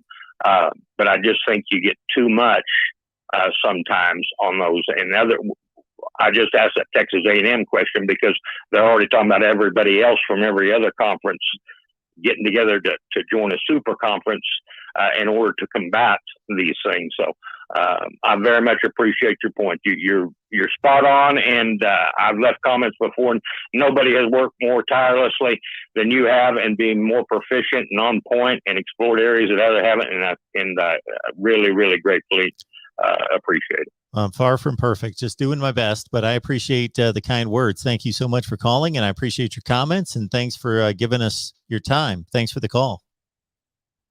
Have a good night. Bye-bye. All right.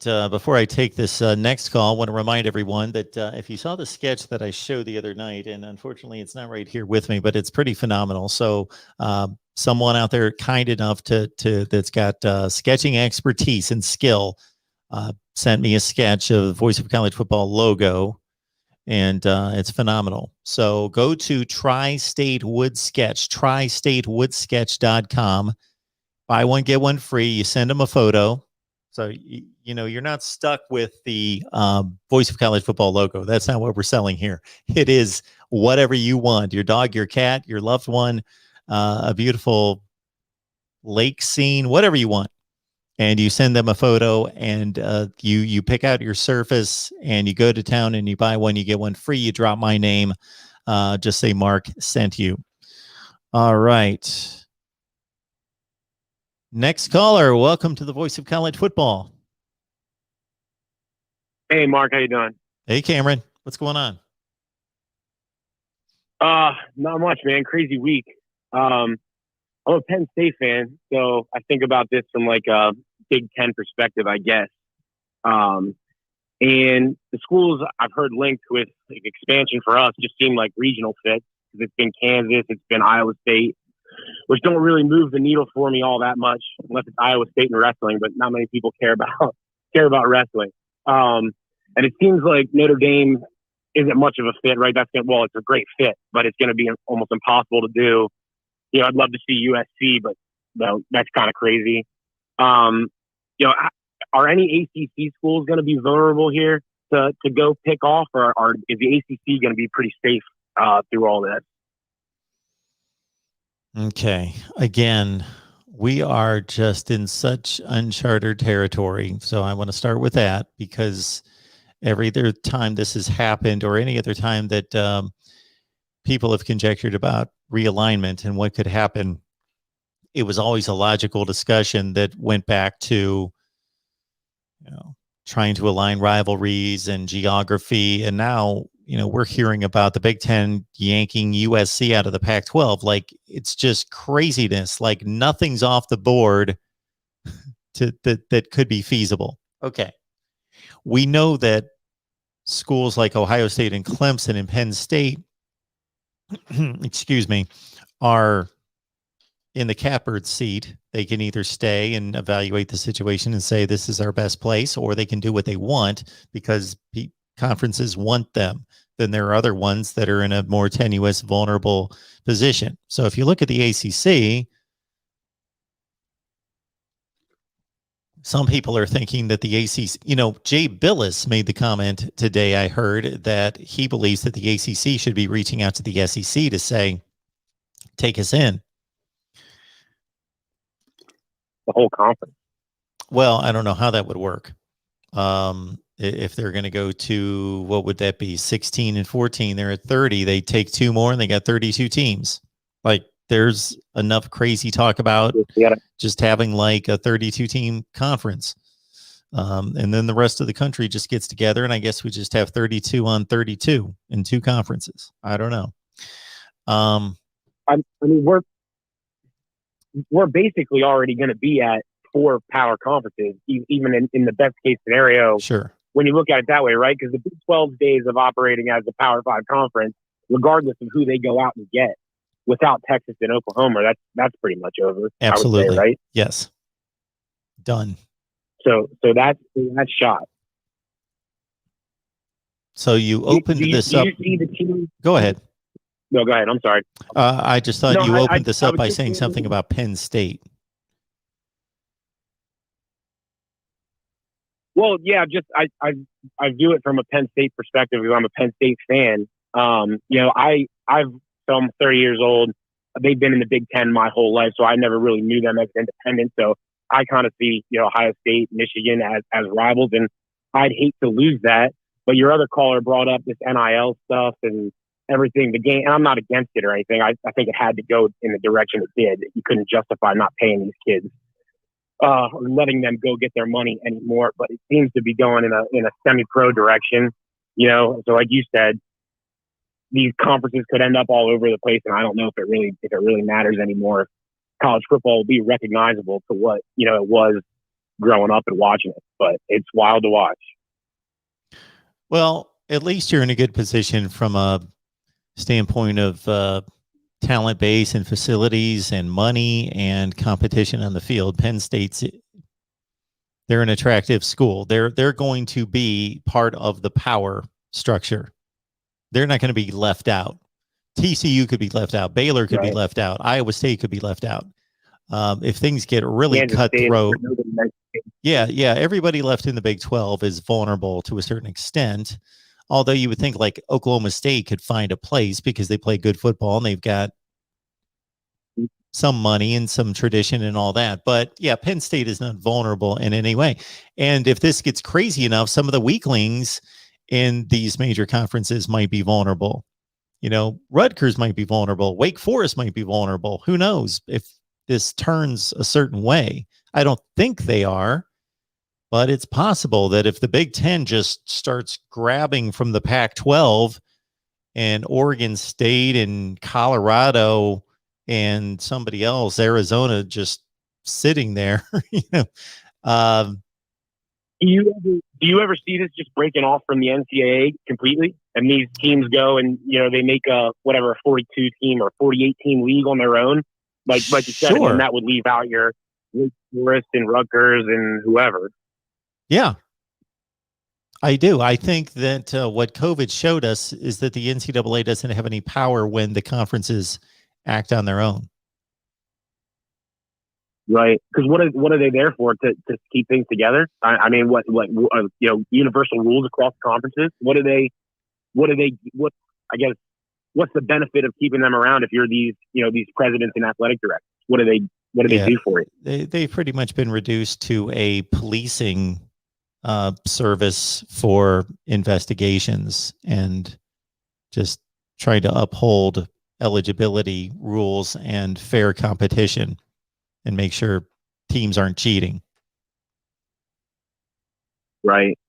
And at that point, if you get rid of them, you're basically semi-pro, and then they can have like a group of 5 league or whatever. 1AA, and they do their own playoff, and we're not as far away from it as you would have thought. 10, 15 years ago. Doesn't seem that far fetched anymore. Mm-hmm. Yeah. Doesn't seem that far fetched. Well, thanks, Mark. Absolutely. I appreciate the call. And that reminds me, as I let this particular call go, that there was a super chat that I could not take to the screen. I can see it at the top of the screen, but I cannot move it over. So I hope that Spencer Bacon is still on the line, because he's left this super chat a long, long time ago. He would like to know if Penn State is going to leave the Big Ten. Okay. Again, we have no idea what's going to happen. Nothing. Think out of the box. Anything can happen. Again, there are rumors out there, and I'm talking to sports writers that have, because of the nature of their jobs, better insight into this at this stage of the game than I do. And they say, again, what is logical geographically and just logical based on everything that has led to this point? Forget that. Just what's going to fall into play most likely is going to be somewhat logical, but don't be surprised if there are some crazy moves by some conferences that want to stay competitive with the SEC. So to that end, I don't see so the Big Ten is the second best conference. The Big Ten is the most lucrative conference with the SEC. Now the SEC should jump ahead considerably with those two on board. I don't see Penn State, based on my conversation with Tony Gerdeman and Kevin Noon earlier today, where they talked about the barriers in contracts that would, I'm not going to say prohibit, but make it very cost inefficient for teams to be leaving the ACC, or for the ACC to be taking on the ACC could take on additional teams, but for them to drop schools, it's kind of difficult. So I don't think that the ACC would just pluck Penn State out. I think that would have to be more of a mass exodus of the Big Ten, that there would have to be some kind of deal struck that the ACC and the Big Ten decided, well, if the ACC, located in the South with better recruiting footprint, takes the 4 best schools from the Big Ten, or the 4 combination best schools and closest schools geographically, Ohio State, Penn State, Michigan State, or something like that, or Maryland, take them back, that Penn State would leave the Big Ten and join the ACC. Otherwise, I don't see them leaving by themselves, because where would they go that's more lucrative than the Big Ten? And if the SEC is going to go grab some teams from the Big Ten, as has been rumored, Ohio State being the number 1 candidate, of course, but then Michigan, Penn State, Michigan State possibly following, that would be, again, another exodus that would include other schools. So I don't see Penn State leaving by themselves unless they get some sweet offer.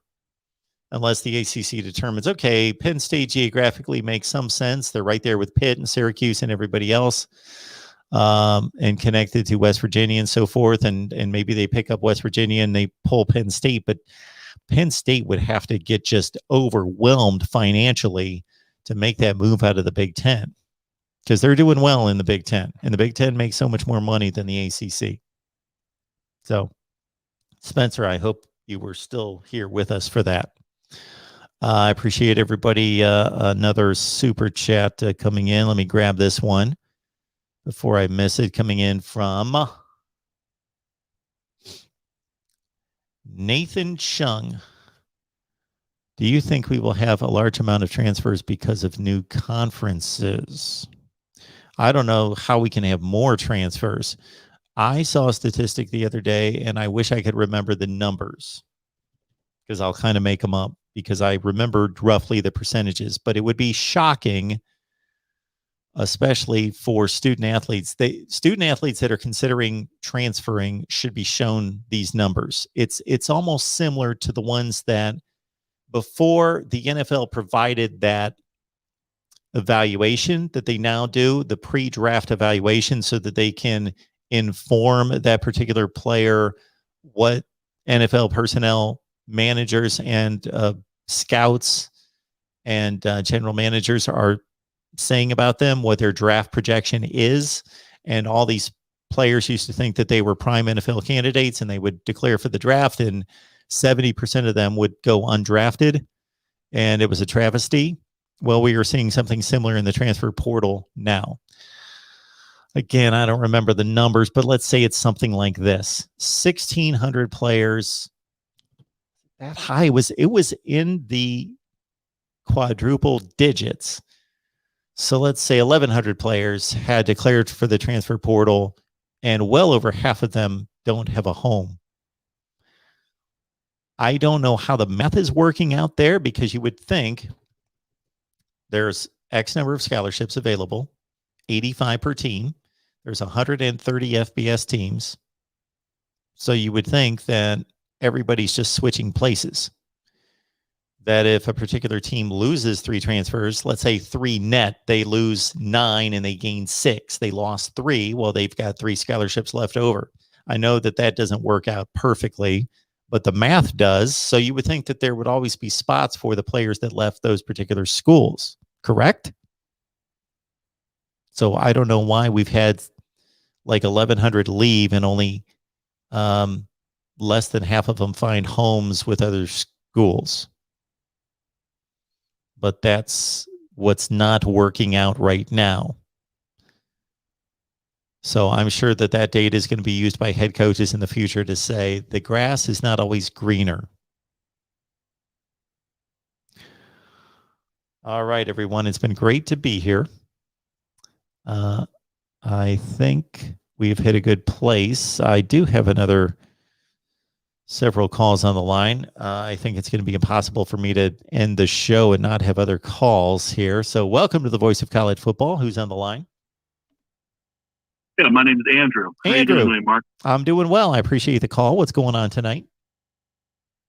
Oh, I've been just enjoying your show. Just running a few ideas of some smaller schools that may be able to take advantage of the climate that we're in.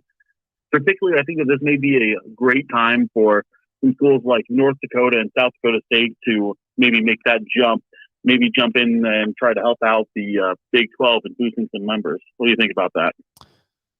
Okay, that is one direction I failed to go, but it's interesting. So the Big 12, I thought conventionally is going to go the Memphis, Houston, SMU route first and foremost, and I would jump over to UCF and try to get them involved, but I don't think they're going to leave the American Conference for a dying Big 12. But yeah, you're talking about football programs that have shown with their opportunities that they can play, that they have the structure in place right now and the talent on the roster and coming into the program to compete at a fairly decent level. We've seen them pick off Iowa and Kansas State and Minnesota over the past 10 years and others. So I think that's an interesting idea from a football standpoint. I think it works. I don't think that's going to keep them based on the College Football Playoff Selection Committee's evaluation as a Power 5, that they're no longer going to maintain that status. I don't think they can do that regardless of what they do. They're just not going to be good enough. Their best programs are going to be, if they can maintain it and hold it together, going to be Oklahoma State and TCU and probably West Virginia if they keep them, but they probably won't. So they're going to be a group of 5, but that could be their route to survival. That's an interesting way to think of it. And there's some kind of midsection to the country, even though it's a zillion miles away. Yeah, they may not be the largest market, but considering their history of success on the FCS level, I think that they could form some interesting matchups and get some eyes on it at least. Yeah, it's an interesting take for sure. Mm-hmm. Other than that, didn't have much to say. Just one more thing with this move, I think that the similarities between the Nebraska and Texas situations are really striking. I wouldn't be surprised to see Texas in a similar state of mediocrity to see Nebraska in the next few years. Yeah, I can see it. I can see it based on the competition if they don't step up their game, and Steve Sarkisian's not the guy. But Texas has been certainly underwhelming despite bringing in top 10 recruiting classes for the most part. All right. Anything else? All right. No, that's pretty much my 2 cents, Mark. Thanks for taking my call. Yeah, thank you so much for calling. Appreciate it. Have a good night. All right. Appreciate everyone calling tonight. We had a lively discussion, no question about that. I've got a video released coming up here early tomorrow morning. Texas and my projection on how they will fare in the SEC. We did the same with Oklahoma. We'll now do it with Texas. Also, we've looked at, let's see, we just released prior to our live stream tonight. I had fun putting this together, the SEC divisions, and debunking the pod model and going with the 8-team divisions. And then to further that, how I would approach scheduling to make it more equitable. We got to go with these predictions here. So we've released a number of predictions, but we got derailed by Texas and Oklahoma. That's okay because it's brought a lot of new people, new fresh blood into these live streams. So we appreciate everybody stopping by. Would love you to be here all the time as we get you set and ready for football season. This is something we do every day here at the Voice of College Football. So we would love to have thousands of people in here every night to talk college football. And tomorrow night, we do our weekly Nebraska show. College football fans are invited, not just Nebraska fans. We have a live chat full of college football fans from all over the place. That's on our Nebraska channel. So for some of our new viewers, we've got 22 channels. This isn't the only channel. We've got 22 channels. So we've got a Nebraska channel. So just go to the YouTube search and put in Voice of College Football Nebraska. You'll find us right there. We talk Nebraska football live with all of you every Tuesday night at 8 Eastern, 7 Central. And then we'll just keep it at that. I won't even unveil the other ones, Florida State, Miami, and so forth and so on. We'll do this night by night. But so just focus on Nebraska's tomorrow night, 8 o'clock Eastern, 7 Central. And again, I'm going to have all sorts of roster breakdowns available. We've already unveiled Texas A&M, Alabama, Ohio State, Michigan, Florida State. We got to do Miami. We got Clemson's out there and Texas A&M and whoever else, Oklahoma, and some other ones.